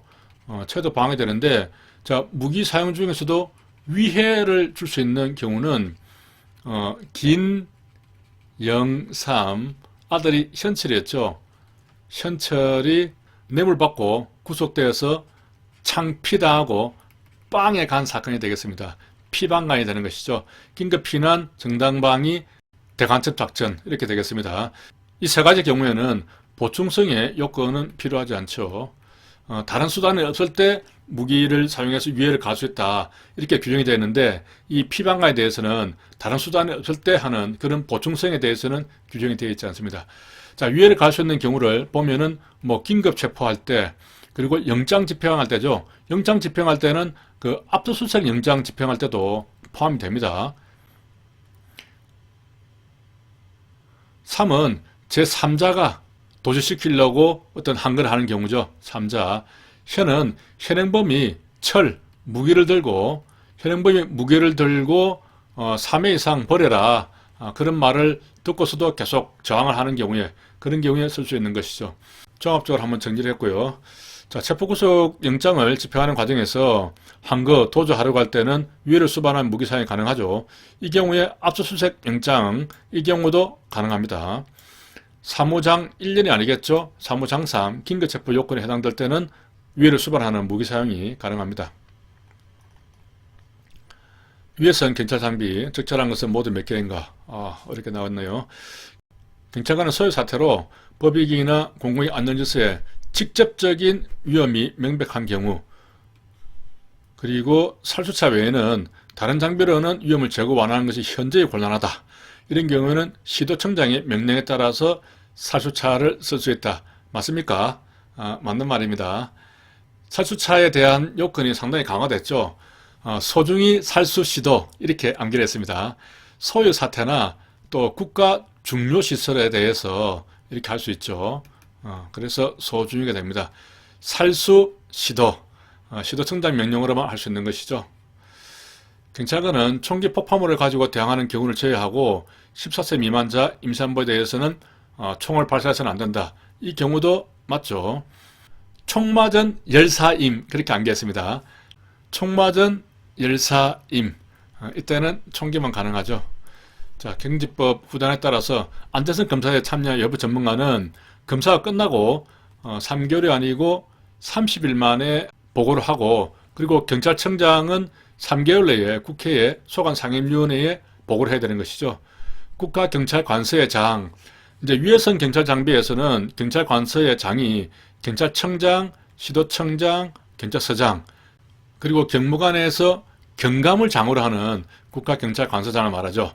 이랬을 때 이제 폐기 대상인 위해선 경찰 장비 또는 성능이 저하된 그런 장비를 개조를 할 수가 있습니다. 대신에 본래 용법에 전해서 사용을 해야 되는 것이죠. 이것은 맞는 말입니다. 자, 위해선 장비 기준에 의해서 사용할 때는 가스함에 해당한다. 현장 책임자 등은 기록 보관하는 것이죠. 3년 동안 보관해야 되는데 이때는 살수차가 되겠죠. 가스차가 아닙니다. 살수 분무 기록은 책임자가 3년간 보관을 하게 되겠습니다. 살수차, 분사, 체류탄, 또 무기에 대해서는 그렇게 보관하는 것이죠. 다음 문제 보도록 하겠습니다. 위해성 기준에 따른 장비의 사용을 적절한 것은 경찰관은 체포 도주, 방지, 자신의 다른 생명. 자, 이거 한번 체크해 보겠습니다. 자, 체도 방항이 되죠. 장구에 대해서는 형기인 체도 방항이 되고, 방에 대해서는 자다 생신방이 되겠습니다. 경찰 장구에 대해서는 장구가 나오니까 가야금 검문고 생각해서 현긴이 들어가야 됩니다. 현행범이나 혹은 긴급체포 대상의 범인이죠. 그냥 범인이 아닙니다. 다른 요건은 전부 다 범인의 체포 이렇게 단순하게 범인만 나오는데 유독 장구에 대해서만 현긴이 들어가는 것이죠. 자, 그래서 이 지문은 틀린 지문이 되는 것입니다. 상당히 어려운 문제죠. 다음 자, 장비부터 먼저 보겠습니다. 밑에 보니까 가스차라고 되어 있네요. 자, 불법 집시 또 소유 사태로 발생하는 상황에서 자타 생신 제공이 되겠습니다. 억제하기 위해서 부득이 할 경우에는 시도청장의 명령에 따라서 쓸 수 있는 것은 살수차가 되겠죠. 살수차가 소중히 살수시도가 되겠습니다. 가스차는 누가 명령합니까? 현장 책임자가 명령을 할 수가 있습니다. 그리고 살수, 분, 무에 대해서는 그 책임자가 3년간 보관하는 것이죠. 이때 분사기나 체류탄인데 전자충격기, 전자방패는 포함되지 않습니다. 경찰관은 범인 주추자 또는 정신착란자의 자살차의 기도 방지를 위해서도 수갑이나 포승 등을 사용할 수 있죠. 이때는 반드시 소속 국가경찰 관서장에게 보고를 해야 됩니다. 자살차의 방지 목적으로 썼기 때문에 이때는 관서장에게 반드시 보고를 해야 되는 것이죠. 자, 다음 문제. 위해성 장비 규정에 대해서 적절하지 않은 것은 경찰관은 집시, 생신 제공, 위험 방지를 위해서 경찰봉을 사용할 수 있다. 위해성 장비 규정에 이렇게 규정되어 있죠. 법에서는 분사기 체류탄에 대해서 집시, 생신 제공 이렇게 규정이 되었었는데 그것이 위해성 장비로 넘어오면서 경찰봉으로 그렇게 바뀌게 되고 가스총에 대해서는 체도 방항 이렇게 규정이 되죠. 그래서 경찰봉을 사용할 수 없다 했으니까 틀린 내용이 되겠죠. 경찰관은 범인이나 술에 취한 사람, 정신착란자의 자살차의 기도 방지를 목적으로 수갑을 사용할 수 있는데 이 경우에 사용하고 나면은 경찰 관서장에게 반드시 보고를 해야 됩니다. 경찰청장은 위해성 경찰 장비를 새로 도입한다. 그러면 안전성 검사를 받아서 전문가는 30일, 경찰청장은 3개월이죠. 이렇게 해서 국회 소관상임위원회에 보고를 해야 됩니다. 경찰관은 가스차, 살수차, 특수전압차에 발사대로 체류탄을 쏜다. 그러면은 이미 지붕에서 쏘기 때문에 각도가 좀 낮아도 되죠. 15도. 그리고 발사기로 쏜다. 그러면은 사람이 손을 들고 쏘기 때문에 30도. 이렇게 각도가 좀 높게 되겠습니다. 위해성 장비 규정. 경찰관은 불법 집시로 타인 경찰관 생신 제공이 되겠죠. 이럴 때는 필요한 최소한 범위 내에서 경찰봉을 쓸 수가 있습니다. 14세 이하의 자, 임산부에 대해서 전자충격기 방패를 사용해서는 안 된다. 여기서 이하란 말이 나오죠. 이하가 아니고 미만이 되겠습니다. 좀 지저분하게 문제를 냈는데요. 14세 미만 그리고 임산부에 대해서는 전자충격기나 방패를 사용해서는 안 됩니다. 경찰관은 전격증 발사장치가 있는 전자충격기는 얼굴도 해당이 되죠. 따라서 충격받은 열사 얼굴이 들어가니까 충격받은 얼굴이 되는 것이죠. 열사는 14, 얼굴임이니까 임산부 이렇게 세 가지 요건이 되겠습니다. 이렇게 되고 그리고 나온 김에 총은 어떻게 됐었죠? 총기는 총 맞은 열사임 이렇게 했죠. 14세 그리고 임산부는 안 됩니다. 그리고 여기에 보면은 전자충격기하고 전자방패가 있는데 전자방패도 14세 그리고 임산부에 대해서는 안 됩니다. 전자방패에 대해서는 얼굴에 대해서는 하지 마라 하는 그런 규정은 없습니다. 제가 여기 밑에 해설을 조금 잘못 적었더라고요. 그래서 이렇게 수정을 했는데 자, 이 14세 미만 얼굴 임산부에 대해서 사용 못하는 것이 전자충격기만 해당이 되고 전자방패는 14세 미만 임산부에 못하도록 되어 있습니다. 얼굴에 대한 규정은 없습니다. 이렇게 수정을 하시고 이 정호사항은 별도로 공지를 하겠습니다. 밑에 그 관련 규정을 이렇게 해놨죠. 14세 미만의 자, 또 임산부에 대해서는 전자충격기 또는 전자방패를 사용해서는 안 된다 이렇게 되어 있고, 전자충격기에 대해서는 별도에 항해서 상대방의 얼굴을 향해서 쏘아서는 안 된다 이렇게 되어 있습니다. 결과적으로 전자충격기는 14 미만 얼굴 임산부 이렇게 안 되는 것이고, 방패는 14 미만 임산부 이렇게 두 개만 안 되는 것이죠. 그렇게 구분을 해야 되겠습니다. 자, 경찰관은 최루탄 발사기, 요것은 아까 나왔죠. 자, 유해성 경찰 장비. 최루탄 발사기 또 나오네요. 발사기로 하면은 15도, 대로 하면은 30도. 경찰관은 14세 이하가 아니죠. 미만. 여기서 이하가 나왔네요. 그러니까 이 경관시험에도 나왔고, 위에서 보면은 채용 1차에도 나왔죠. 16년도에 나온 문제를 응용해가지고 19년도 경관에 나왔네요. 미만입니다. 임산부에 대해서는 전자충격기, 전자방패 같이 쓸 수 없는 것이죠. 분사기 최루탄에는 이런 것들이 있는데, 고무탄 발사 겸용 제외가 아니죠. 고무탄에 나가더라도 가스 발사총에 들어갑니다. 자, 이런 경우에 괄호 안에 들어가 있는 것들 잘 봐야 되는 것이죠. 최루탄은 그 발사 장치를 포함하게 되겠습니다. 둘 다 포함합니다. 경찰관은 범인의 체포 도주, 자, 체도, 자타, 생신, 빵, 방호, 체도 방황에 대해서는 필요 최소한 범위 내에서 가스 발사총, 가스 발사총에 대해서는 지금 유해성 경찰 규정에서는 체도 방황이 규정되어 있죠. 1m 이내에 얼굴에 향해서는 쏘아서는 안 됩니다. 원래 가스총이 얼굴에 쏘는 건데 1m 이내에 쏘면은 너무 치명적이기 때문에 이것만 제한 사안으로 되어 있죠. 여기는 뭐 14세 미만이라든가 임산부 그런 얘기는 없습니다. 자, 여기도 보면은 이제 잘못됐기 때문에 수정을 했습니다. 다음 문제. 경지법 또 총포도금 화약물법에서 공무 집에 대한 항거 재질을 위해서 사용할 수 없는 장비는 모두 몇 개인가 이렇게 됐습니다. 자, 이제 법에서 보는 것이죠. 시행령이 아닙니다. 법에서는 분사기는 채도, 집시, 생신 제공 이렇게 됐죠. 방항에 대해서는 규정이 안 됐습니다. 이것은 안 되고, 그리고 수갑, 장구, 권총, 뭐 방패, 장구고 장구 이런 것들은 다 채도, 방항 이렇게 방어나 항거 제지 규정이 되어 있죠. 이것만 안 되는 겁니다. 답은 한 개가 되는 것이죠. 20년 경채에 나왔는데 이렇게 계속 법에 규정된 것과 위해성 장비 규정에 된 것 그 차이점을 묻고 있거든요. 이것은 법률과 그 시행령이 좀 맞춰야 되는 그런 부분 같아요. 틀리다 보니까 계속 시험 문제만 나오고 있는 겁니다. 자, 경찰 물리력 형사의 규정 방법. 이것은 작년 실종 기준으로 내용이 없습니다. 성긴 대비하시는 분들은 안 봐도 되겠습니다. 자, 물리력 형사의 규정 방법에 대한 규칙으로 즉찰하지 않은 것은 이 문제가 처음 나왔죠. 경찰관이 물리력을 사용할 때는 기본 원칙, 정도, 각 물리력 수단의 사용 및 위사항 등을 규정해서 이렇게 정당성을 확보하는 목적이 있다. 경찰관은 성별 장애, 뭐 여러 가지 등에 대해서 선택권을 가지고 차별적 물리를 사용해서는 안 되겠죠. 이미 경찰 목적을 달성했다면 더 이상 물리를 사용할 필요가 없으면 당연히 중단을 해야겠죠. 대상자가 경찰관의 지시 통제를 따르지 않고 비협조적이지만은 자, 비협조적 나왔습니다. 이 경우는 경찰관 제3자에 대해서 직접적인 유해를 가하지 않는다. 이런 경우는 어떤 경우입니까? 소극적 저항 단계죠.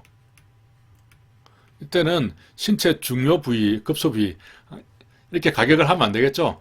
상식적으로도 이 내용을 몰라도 급소라든가 이런 데를 가격을 해버리면은 잘못하면 중상이나 사망할 수 있는 것이죠.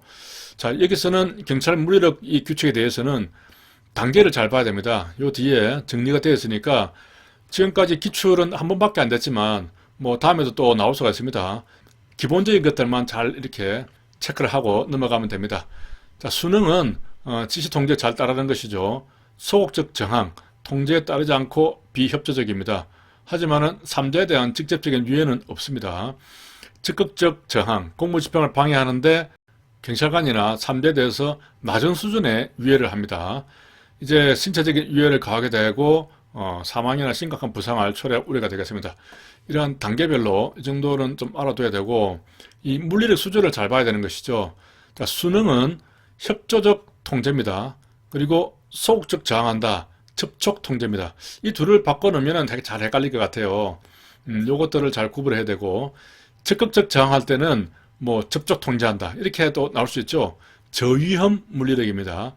중, 고 이렇게 올라가는 것이죠. 그래서 요 말들을 좀 잘 봐야 될 것 같고, 그 다음에 이제 이 장구들, 뭐 무기라든가 이거 쓰는 부분인데, 먼저 적극적 저항이 보면은 여기서부터 분사기가 나오죠. 그리고 전자충격기가 폭력적 공격에서 나옵니다. 그러니까 전자충격기가 분사기보다 한 단계 레벨이 높은 그러한 장비라고, 그러한 장구라고 볼 수가 있는 것이죠. 이렇게 순서대로 이렇게 쭉 내려간다는 건 이 정도로 체크를 해두시면 될 것 같습니다. 자, 경지법에 대한 내용으로 옳지 않은 것은 일반적 수권 조항의 존재를 부정하는 학자들에 따르면 경지법 7호는 경찰의 직무 범위만을 정한 것으로 그렇게 보겠죠. 그 존재를 부정하는 부정론 입장에서는 단순하게 임무 범위를 정한 것이다. 그렇기 때문에 본질적으로 조직법에 해당하는 내용이다. 이렇게 봅니다. 경찰관의 수상한 행동 이렇게 해서 보호조치 대상자가 응급구호가 필요하다. 이렇게 했을 때는 보건의료기관이나 공공구호기관에 요청하거나 경찰 관서에 보호하는 등 적절한 조치를 할 수 있다죠. 보호조치는 원칙적으로 임의사항이라 했습니다. 재량사항입니다. 보호조치 할 수 있다. 다만 연고자가 없는 경우는 상황이 달라지죠. 연고자가 발견이 안 된다. 그러면은 이런 그 기관에다가 반드시 즉시 인계를 하고 또 서장에게 보고를 하고 서장은 방금 그 기관들에게 통보를 해줘야 됩니다. 이렇게 반드시 가는 강행 규정으로 바뀌게 되는 것이죠. 구호 대상자를 경찰관서에 보고하는 것은 강제로 정주자 24시간 동안, 임시영치는 10일입니다. 시영에서 나온다고 했고, 경찰관은 이거 또 나왔네요. 현긴, 채도 방항인데 방이 안 보이네요. 자, 생명, 신체, 재산의 보호가 아니죠. 자다, 생신, 빵이 됩니다. 재산은 안 들어가고 여기에 방어가 들어가는 것이죠. 채도 방항이기 때문에 이런 부분들을 잘 봐야 됩니다. 이렇게 내면은 상당히 어려운 문제가 되는 것이죠. 그리고 항거제지 이렇게 했을 때는 장구를 사용할 수 있죠. 장구니까 가야금 금은고 현긴이 나옵니다. 자, 그렇게 다시 한번 기억을 되살리고, 경찰청장 또 시도청장은 손실보상위원회에서 보상금을 지급하고 거짓 부정한 방법으로 보상을 받았다면 환수해야겠죠. 이렇게 해서 틀린 것은 하나, 둘, 세 개가 되겠죠. 자, 법과 시행령상 손실보상. 경찰은 적법한 직무집행으로 손실보상 발생했다. 책임 있는 자가 책임이 상하는 정도를 초과했다. 그런 정도를 입었다면 당연히 정당한 보상을 해야 합니다. 자, 손실보상위원회가 설치된 경찰청 그리고 시도청 이렇게만 되어 있고 경찰서에는 없죠. 보상금을 지급하기로 결정을 했다. 그렇다면 7일 이내에 보상금 지급 그 통지서를 청구인에게 통지해야 된다. 자, 이게 며칠입니까? 보상금 결정을 했으면은 따끈따끈할 때 식기 전에 통지해야 되죠. 식기 전에 통지해야 됩니다. 따끈따끈할 때 통지해야 되죠. 식기 나오니까 10일이 되겠습니다. 이것도 잘 안 보는 규정인데 참 어렵게 나왔습니다. 보상금은 다른 범죄에 특별한 규정이 있는 게 제외하고 현금으로 지급하는 것이 원칙인데 특별한 경우에는 분할할 수도 줄 수도 있겠지만은 분할해서 지급하는 것이 원칙은 아니죠. 분할해서 주려면은 상대방 동의를 받아서 분할해 줄 수는 있겠습니다. 경찰청장, 시도청장은 보상금 반환해야 될 사람이 있다. 그렇다면은 납부하지 않으면은 국세체납 처분에 따라서 징수할 수 있겠죠. 해야 된다 하면 틀린 내용이 되는 것이고. 자, 다음 문제 보겠습니다. 경지법 또 시행령상 손실보상. 손실보상의 원인이 책임 없는 자가 적법한 직무집행으로 이렇게 손해를 입었다면은 책임 없는 자가 입었으면 당연히 해줘야죠. 생신제 손실을 입은 경우에는 제외한다. 자, 자발적으로 협조하거나 이런 경우에도 당연히 해줍니다. 정당한 보상을 하여야 한다. 이것은 맞고, 이게 틀렸죠. 경찰청장, 시도청장은 손실보상위원회 의결에 따라서 보상금을 지급을 하고, 거짓 부정한 방법, 보상금을 환수해야 합니다. 손실보상위원회는 위원장 1명을 포함해서 5내지 7명으로 구성이 되며 일반적인 경우죠. 이것은 맞습니다. 위원장이 부득이한 사유로 할 수 없을 때는 상임위원, 위원 중에서 연장자순, 자, 상임위원이 없죠. 기본적으로. 선보위에는 상임위원이 없습니다. 상임위원이 나오는 경우가 이제 국경위가 있고 시경위가 있죠. 경찰위원회에서 나오는 개념입니다. 그때는 이제 상임위원, 위원 중 연장자순으로 하게 되죠. 보상금 지급하기로 결정한 경우에 경찰청장 등 경찰청 또 시도청, 경찰서는 안 들어가죠. 이 경우에는 결정을 했다면 씻기 전에 따끈따끈할 때 바로 그 통지서를 청구인에게 통지를 해줘야 됩니다. 씻기 전에 통지를 해줘야 되는 것이죠.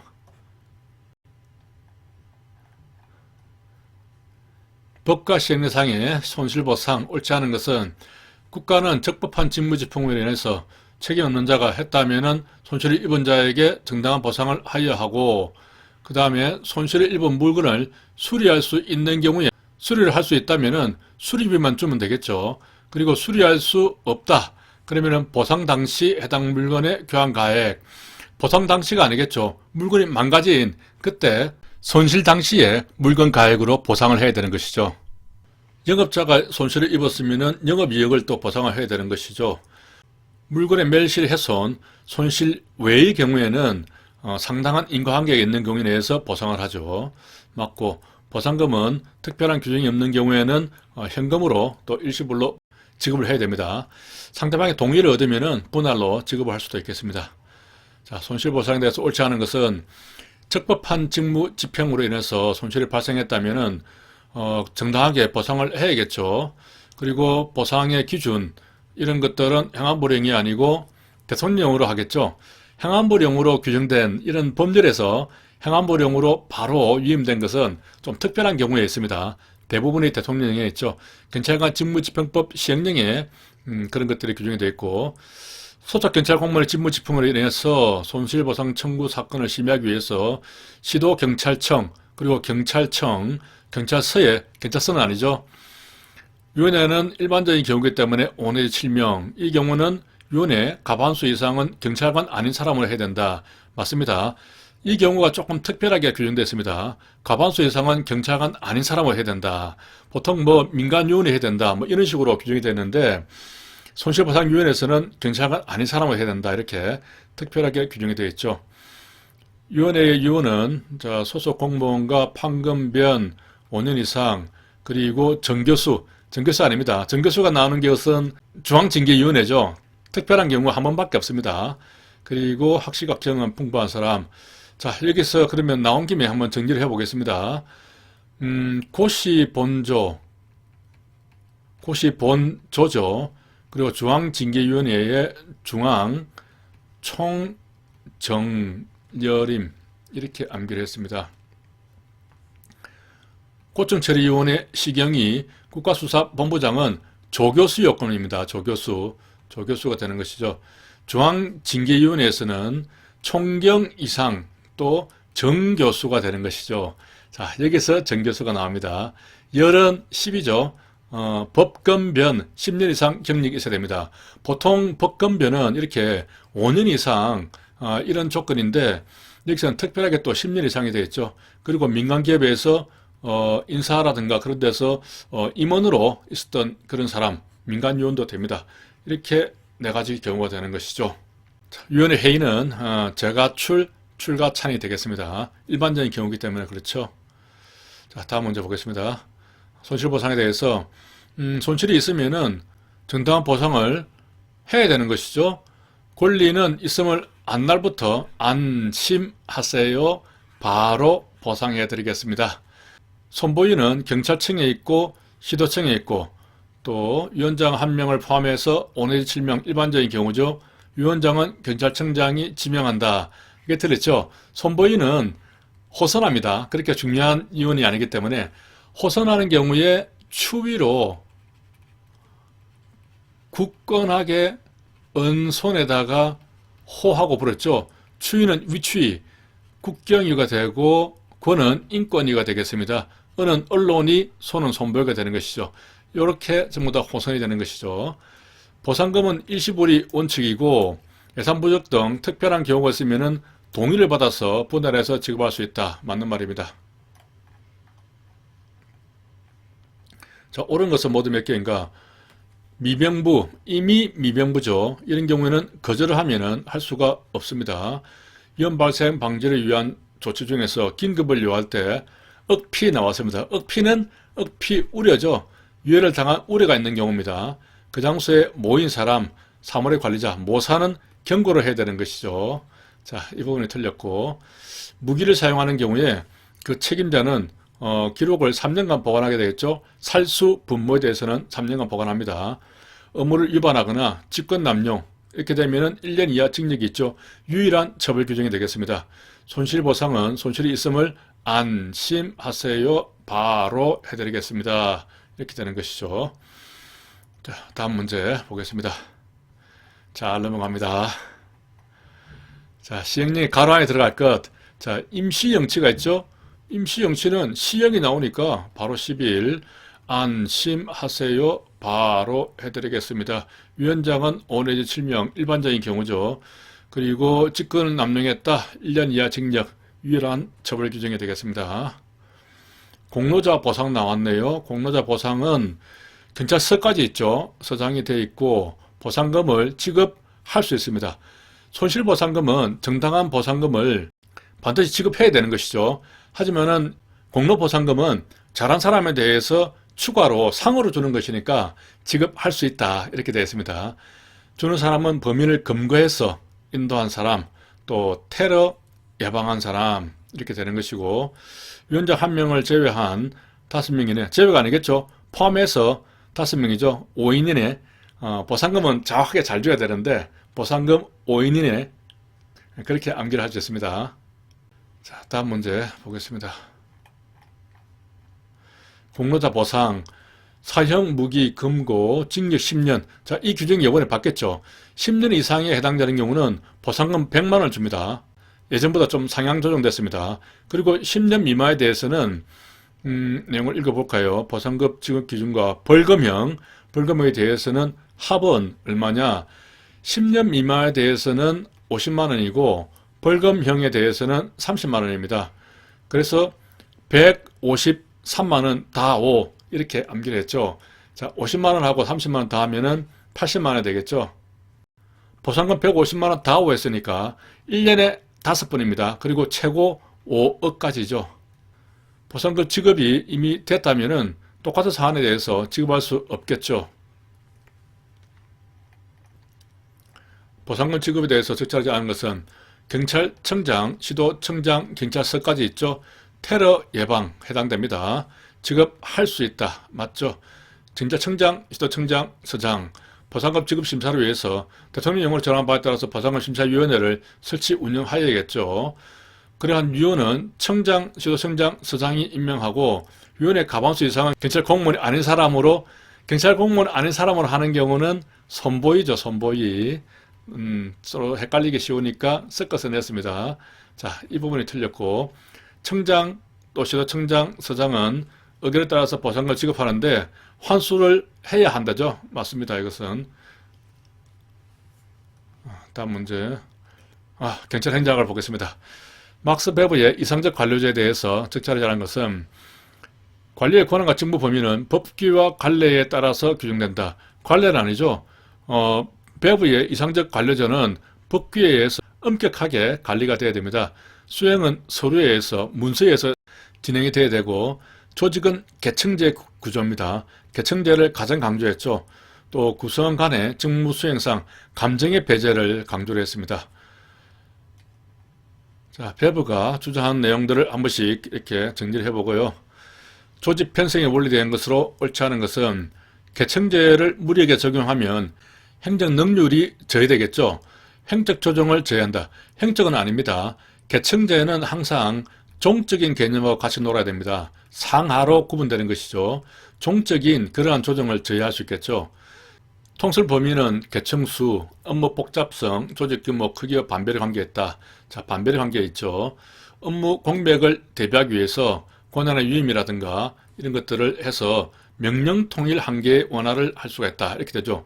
명령 통일이라는 게 한 사람이 명령 내리고 또 그 사람에게만 보고하는데 그 사람이 어디 가버리면은 업무에 공백이 생기죠. 혼란이 생깁니다. 그래서 권한의 위임이나 유고 관리자의 사전 지정 이런 것들이 필요합니다. 분업화의 정도가 높아질수록 조정과 통합이 어려워져서 할구조유가 초래될 수 있겠죠. 적절하지 않은 것은 개성제 원리는 구성원의 임무를 책임과 난이도에 따라서 상하로 나누는 것이죠. 조직의 체계감, 통일성을 유지합니다. 조직의 변화에 신적적으로 대응하기가 어렵죠.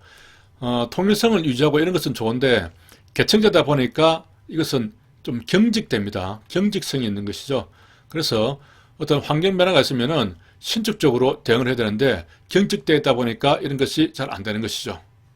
통솔 범위는 부하 직원의 능력이 높을수록 또 신설 부서일수록 건접할수록 단순 업무일수록 개성수가 적을수록 넓어진다. 넓어지려고 하면 신설 부서보다는 기존 부서가 이미 업무에 익숙하니까 훨씬 더 잘 되겠죠. 그리고 개청수가 적을수록 넓어집니다. 개청이 적으면은 통솔할 수 있는 범위가 넓어지죠. 개청이 많으면은 통솔 범위가 좁아집니다. 한번 그림을 그려보면 이렇게 이제 개청이 있는데 이렇게 있다면은 지금은 개청이 많죠. 많으면은 자기가 관리할 이렇게 개청이 몇 개 안 됩니다.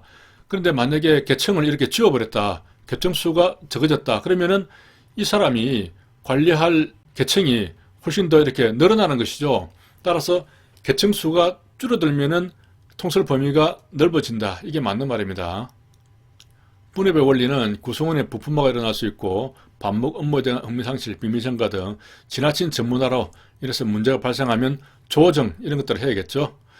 조정의 원리는 조직의 목적 달성 위해서 행동의 통일을 가도록 행동 통일을 하는데 구성원의 행동 통일을 하는 것은 조정이죠.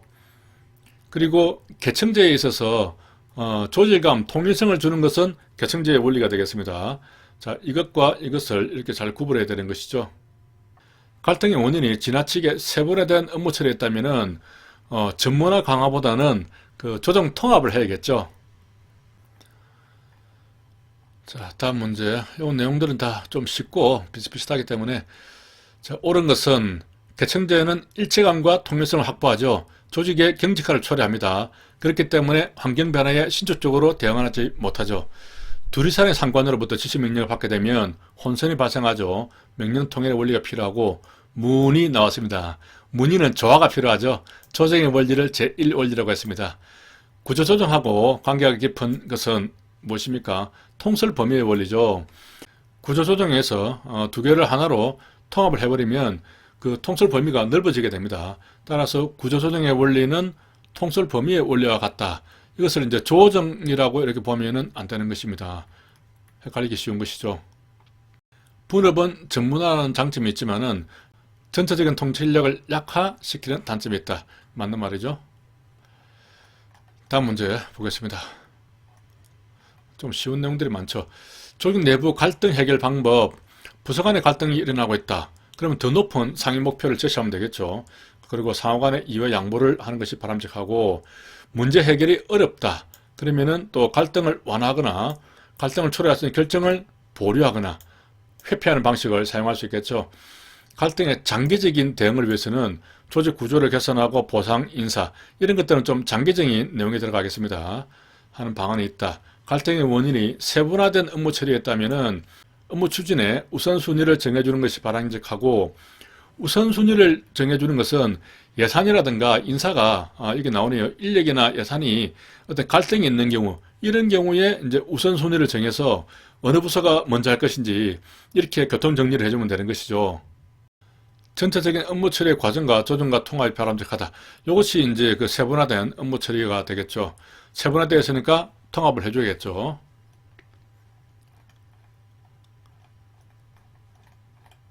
인사관리 보겠습니다. 경찰 직업공무원 제도. 실적주의는 직업공무원제로 발전되어 가는 기반이 되지만은 실적주의가 바로 직업공무원 제도를 의미하는 것은 아니다. 맞는 말이 되겠죠. 그리고 직업공무원 제도를 하면은 안정성, 계속성, 독립성, 중립성이 확보가 쉽죠. 행정통제 책임 확보가 용이하다. 이것은 아니죠. 그 직업공무원 제도는 좀 안정적으로 이렇게 되기 때문에 보수화됩니다. 안전 계속성 뭐 이런 것들 확보가 되지만은 그렇기 때문에 행정 통제라든가 책임 확보는 좀 곤란해질 수가 있겠죠. 지역 공무원 제도 자체가 원래 젊은 인재를 채용하는 것입니다. 그렇기 때문에 연령을 제한하게 되는 것이죠. 공직 임용의 기회균등을 저해한다. 이것은 맞는 말이 되는 것입니다. 따라서 그 실적주의와 직업 공무원 제도를 이렇게 구분해 본다면 실적주의가 공직에 대한 기회균등은 조금 더 높다 이렇게 볼 수 있는 것이죠. 직업 공무원 제도는 연령 제한이 있기 때문에. 자, 다음 문제. 계급제와 직위분리제. 직위분리제는 직무 특성에 중점을 두고 직무 종류, 책임 난이도를 기준으로 공직을 분류한다. 이것은 맞는 말이죠. 계급제는 일반적 교양이죠. 그리고 장기간에 걸쳐서 능력이 키워지고 특정 분야의 경찰 전문가 양성, 이것은 적합하지 않죠. 직위분리제는 계급제에 비해서 인사 배치의 신축성과 융통성이 부족하다. 이것은 맞습니다. 계급제가 오히려 더 신축성이 있죠. 계급제는 직위분리제에 비해서 신분보장이 강하죠. 폐시행을 합니다. 자, 아래에 보면은 비교가 되어 있으니까 이것을 한번 꼭 보시기 바랍니다. 자, 계급제는 이제 독일, 프랑스, 일본 등에서 처음 시작이 됐고, 직위분리제는 미국에서 시작됐습니다. 이 중에서 보면은 내부 인사에 대해서는 신축적이죠. 내부적으로 폐시형으로 이동이 되기 때문에 A 자리가 비면은 B에 있는 사람을 바로 꽂아버리면 됩니다. 그러면 신축적인데, 직위분리제는 비신축적입니다. 한 자리가 비면은 그 사람에 대해서 보통 외부에서 다시 뽑아야 되기 때문에 내부에서 이동이 곤란하죠. 그래서 비신축적이고, 근데 외부 환경에 대해서는 반대로 나옵니다. 여기서는 환경에 대해서는 비신축적이고, 여기서는 신축적이 되는 것이죠. 자, 이런 식으로 비교를 해서 잘 기억을 하시기 바랍니다. 자, 그것만 알면은 대부분 다 풀 수 있는 내용이거든요.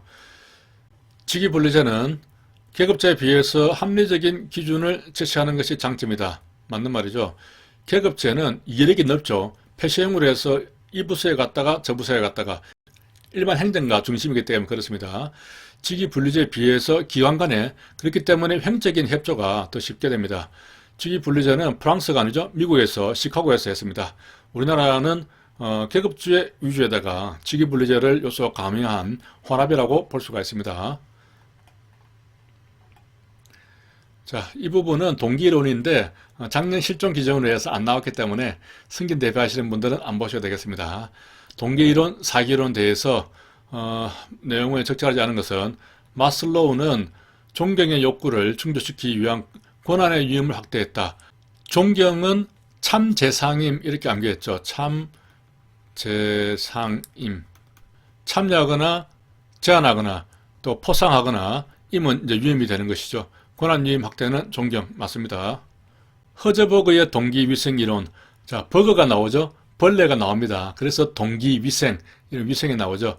여기에 따르면 사기 진작을 위해서는 동기 요인이 강화되어야 되는 것이죠. 비생 불만족 요인을 강화시켰다고 하더라도 이 동기 요인이 발전되는 것은 아니다. 그런 식으로 서로가 분리되어 있다는 주장을 했었죠. 자, 이렇게 독려했다. 맞고. 맥그리거 X이론. XY 막그리죠. 막그리거. X는 인간은 근본적인 업무에 대한 의욕을 가지고 있지 않다고 봤죠. 타협적인 존재로 봤습니다. 자, 금전적 보상과 포상, 이것은 Y 이론이 되겠고, Y 이론 상급자의 어떤 참여를 확대시키는 이런 정책을 해야 되는 것이죠. 여기 동기부여 이론이 쭉 나왔으니까 한번 복습을 하시기 바랍니다.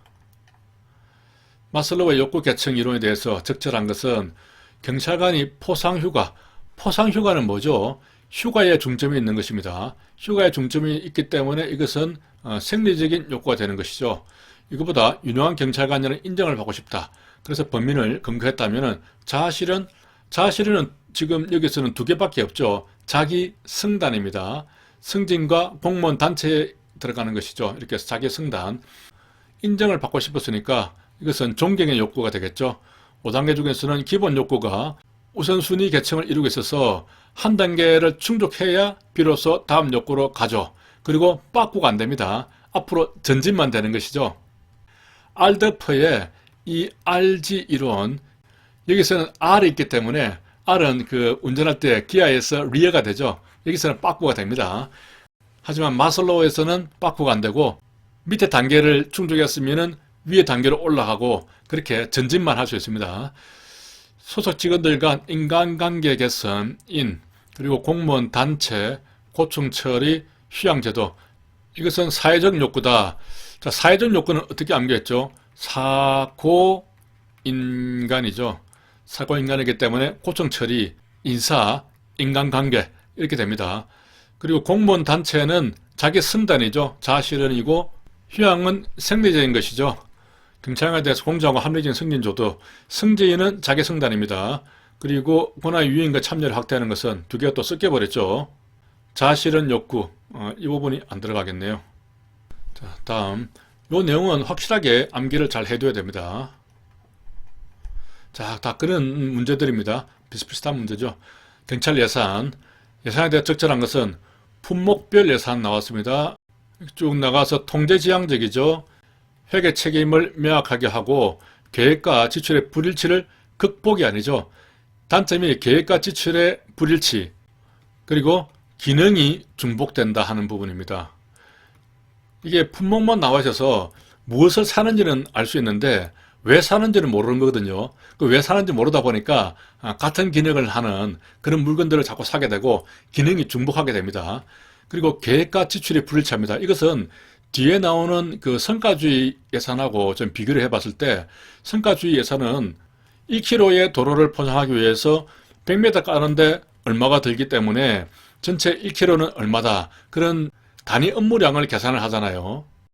하지만은 이 품목별은 그런 계산 없이 물건을 구입하다 보니까 처음에 어떤 계획을 했던 것과 지출이 불일치할 수 있다, 그런 의미가 되겠습니다. 성과주의 예산제도는 정보 구입하는 물품보다 수행하는 업무에 중점을 두는 관리지향적이죠. 그렇기 때문에 기능의 중복을 피하기가 쉽죠. 인건비 등 경제적 경비에는 적용하기가 어렵다. 이 말은 맞습니다. 자, 이 부분은 단위 업무량을 측정을 하기 때문에 아까 예를 든 그 100m의 도로를 포장하는데 얼마다, 이걸 계산하기 위해서는 뭐 시멘트라든가 각종 장비라든가 이런 것들을 계산을 할 수도 있고, 또 거기에 동원되는 사람들에 대해서는 며칠 동안에 동원된 그 시간이나 날짜별로 인건비를 또 계산해야 되는 것이죠. 그렇게 세부적으로 그 사람의 인건비를 계산하다 보니까 성과주의 예산에서는 적용하기 어려운 겁니다. 연기준 예산 제도는 전년도 예산을 기준으로 점정적으로 예산을 측정하는 것 패단을 탈피하기 위한 예산 제도이다. 맞는 말이죠.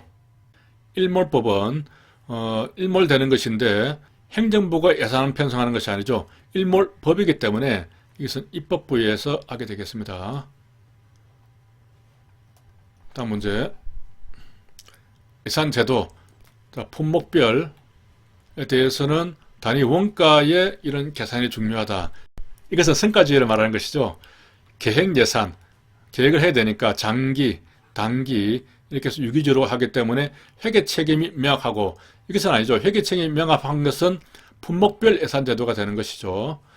인사행정에 유용한 정보와 자료를 제공할 수 있다. 이것도 마찬가지로 품목별 장점이 되겠습니다. 일몰법이니까 입법부에서 하게 되고, 추가 경정 예산은 후추 전수라고 했습니다. 성립된 후에 하는 것이 추가 경정이고, 국회에서 예산 성립되기 전에 하는 것이 수정 예산이죠. 후추 전수. 그리고 예산이 불성립됐을 때 전년도에 준해서 하는 것은 준예산이 되겠습니다. 자, 이게 틀렸죠. 다음 문제 보겠습니다. 예산안의 편성에 대해서 적절하지 않은 것은, 경찰청장은 매년 1월 31일까지 5회견원도가 되죠. 신규 사업, 사업이니까 포업입니다.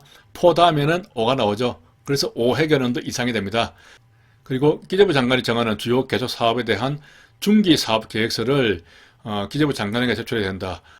1월 31일까지 제출하는 게 맞습니까? 자, 이것을 한번 정리를 해보겠습니다. 예산안 편성하는 것은 경기국이죠. 그리고 사지요, 해산물. 해산물은 숫자법으로 1되죠. 해산물 12시 전에, 12시는 120일 전까지가 되겠습니다. 자, 경찰청장이 기재부 장관에게 사업계획서를 1월 말까지 제출하는 것이죠. 여기 맞고, 그리고 기재부 장관은 경찰청장에게 지침을 내려줍니다. 3월 말까지. 다시 경찰청장이 기재부 장관에게 예산 요구서를 올리죠. 5월 말까지. 그러면은 다 정리해서 국회에는 120일 전까지 제출하게 되는 것입니다. 자, 기재부 장관은 국내 심의를 거쳐서 대통령 승인 받아서 지침. 자, 지침은 사지요가 되니까 3월 말까지죠. 3월 말까지 맞습니다. 청장은 예산안 편성 지침에 따라서 세계 명국이죠. 세계 명국. 이러한 요구서를 언제까지 합니까? 사지요 5월달까지죠. 5월 31일까지 제출한다. 기재부 장관은 예산 요구서를 예산안 편성을 해서 국회 심의를 거쳐서 대통령은 승인을 받아야 한다. 말이 안 되죠. 국무회의의 심의를 거쳐서 그 다음에 대통령 승인을 받아서 국회로 120일 전까지 제출하게 되겠습니다. 경찰 예산에 대해서 예산안이 국회를 통과해서 확정이 됐다. 그 후에 그렇다면 후추 전수가 되는 것이죠. 예산 집행은 예산의 배정부터 시작하죠. 예산안이 확정되더라도 배정이 되지 않으면 지출 원인 행위를 할 수 없다. 맞는 말이죠. 지출 원인 행위는 어떤 계약 같은 것인데 계약을 하더라도 당장 돈이 나가는 것은 아니죠. 그렇다고 하더라도 이런 지출 원인 행위를 하려면 일단 예산이 배정이 되어야 합니다. 품목별에 대해서는 회계 청렴이 명확하죠. 그러한 장점이 있고 기재부 장관은 예산안 편성에서 국무회의 심의 거쳐서 대통령 승인 받아야 되고 그리고 사지요 해산물 12시 전이죠. 120일 전까지 제출해야 됩니다. 자, 편성에 대해서 아까 그 내용을 다시 한번 봐야겠는데 1월 31일까지 자, 3해결연도가 아니죠. 5입니다. 4업이죠. 여기 보면은 4업은 바로 5가 됩니다. 자, 나머지는 여기 보면은 다 날짜가 나오니까 아까 경기국 사지요 해산물 12시 전에 그것만 잘 그림을 그릴 수 있으면 풀 수 있는 문제입니다. 자, 예산결산특별위원회에서 종합심사를 하죠. 이때 순서 정부 개성했죠. 정부 개성 나이 30 전에 정부 개성했습니다. 큰 집안의 만면일가 되어버린 것이죠. 나이 30 전에 보면은 정부 개승인이 되죠. 30일 전까지 다 의결을 받으면 되겠습니다.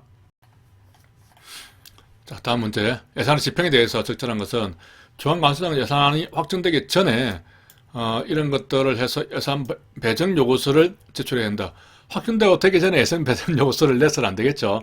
확정된 후에 내야 됩니다. 예산 배정 요구서를 분기별로 이렇게 작성을 합니다. 해서 국무회의 심의를 거쳐서 대통령 승인을 받아야 되는 것이죠. 예산이 확정이 되면 예산이 배정되지 않은 상태라도 지출 원인 행위를 할 수 있다. 예산이 배정이 되어야 가능하죠. 예산은 각 장관한 사이에 이용을 할 수 없는 것이 원칙입니다. 하지만 특별한 경우에 국회를 동의 얻어서 예산으로 미리 정한 경우에는 가능하죠. 여기서 예산의 집행 과정을 한번 참고로 보면은 예산 배정 요구서를 먼저 제출합니다. 요구를 하죠. 그리고 배정을 한 다음에 지침을 통보합니다. 그 다음에 사용을 하게 되는 것이죠. 예산 집행 지침이 배정 앞에 들어가는 것이 아니냐 이렇게 착각을 해서는 안 됩니다. 예산을 먼저 요구하고 배정하고 지침 이런 순서대로 간다는 것을 기억을 하시기 바랍니다. 자, 다음 문제. 예산 과정에 대해서 경찰청장은 예산 편성 지침에 따라서 요구서를 작성을 하게 되는 것이죠. 사지요 이렇게 되니까 그리고 국무회의 심의를 거쳐서 120일 전까지 사지요 해산물 12시 전까지 국회 제출된 경찰 예산안은 행안위에서 종합심사를 하고 종합심사를 하는 것은 예결위죠. 행안위에서 종합심사를 하는 것이 아닙니다. 예결위에서 정부 개성 30일 전까지 이렇게 되는 것이죠. 이게 30일 전까지는 맞게 나왔네요. 경찰청장은 예산이 확정이 되고 나면은 그때 예산 배정 요구서를 올리게 되겠죠. 그러면 기재부 장관은 분기별로 그런 것들을 작성을 해서 국무회의 심의와 대통령 승인을 받아서 예산 배정 계획에 따라서 청장에게 예산을 배정하게 됩니다. 청장은 결산 보고서를 기재부 장관에 제출해야 되는데 감사원 검사를 거친 국가결산보고서를 다음 연도 5월 31일까지 제출해야 된다. 자, 5월 31일까지 국회에 제출하는 건 맞습니까? 이것도 또 두 문자로 안겼으니까 정리를 해보겠습니다. 결산은 경기 감기국이죠. 편성은 경기국인데 결산은 경기 감기국입니다. 이때는 해산물 사러 간 그 아주머니가 이놈다오 그랬죠. 이놈다오 이놈 다오가 되겠습니다. 이때는 2월 말까지고 4월 10일까지 5월 20일까지 또 5월 말까지가 되겠습니다. 이렇게 이제 40일 간격이 되는 것이죠. 여기서 국가결산 보고서를 국회에 보고하는 때는 5월 말이 되는 것이죠. 그렇게 해서 이렇게 맞는 내용이 되겠습니다. 자, 이렇게 표로 정리를 했고요. 경찰 예산 과정을 순서대로 나열한 것이다. 바르게 나열한 것은 이게 상당히 어려운 문제로 나왔죠. 자, 전부 다 그 날짜들을 한번 다시 체크를 해보겠습니다. 경찰청장은 세계 명국이죠. 세계 명국 요구서를 요구하는 겁니다. 이것을 기재부 장관에게 제출한다. 언제까지 제출한 것이죠? 사지요 해산물이죠. 산에 걸리니까 3월 말이 되겠죠. 자, 이게 또 좀 헷갈리니까 한 번 더 써놓고 하겠습니다. 경기국 사지요 해산물이니까 1~3물 120일 전까지 이렇게 되는 것이고, 그 다음에 결산은 경기 감기국 이놈 다오 이렇게 하고 2월 말 4월 10일 5월 20일 5월 말 이렇게 되겠습니다. 그러면은 예산 요구서니까 5월달이 되는 것이죠. 그러니까 이게 자꾸 헷갈리는 겁니다. 안 써놓고 하면은 이렇게 자꾸 틀리거든요. 5월 말이 됩니다. 사지요니까 요 해놓고 해산물 5월달 맞습니다. 자, 기재부 장관은 대통령 승인을 받은 결산 보고서를 감사원에 제출하는 것. 기재부 장관이 감사원에 제출하는 것은 이때죠. 자, 4월 10일까지 제출해야 됩니다. 그 다음에 정부는 국가결산 보고서를 국회에 제출하는 것. 국회에 제출하는 것은 5월 말이죠. 요거는 이제 5월 말이 되고, 그 다음에 예산 배정 요구서를 기재부 장관이 제출해야 된다. 요거서는 이제 확정이 된 이후에 집행할 때 하는 거죠. 예산 배정 요구서. 요거서는 집행이니까 편성과 결산 그 사이에 되겠습니다. 기재부 장관은 국무회의 심의를 거쳐서 대통령 승인을 얻은 다음에 다음 연도 예산 편성 지침을 내려보내는 것이죠. 지침 사지요. 자, 3월 말이 되겠습니다. 정부는 대통령 승인을 얻은 예산안을 국회에 제출하고 국회는 심의 의결을 거쳐서 예산안을 확정한다. 이것은 예산안 편성 확정하는 것이 되겠죠. 확정하는 것은 120일 전까지 확정을 하는 것이죠. 자, 이렇게 쭉 적었는데 이거 날짜대로 순서대로 전부 다 이렇게 맞춰내면 되겠죠. 이렇게 적어놓고 이 순서를 골라내는 것도 시간이 많이 걸리겠어요. 상당히 어려운 문제로 나온 것 같습니다. 전부를 다 알아야 풀 수 있는 문제니까요. 여기까지 하겠습니다. 장시간 수고 많았습니다.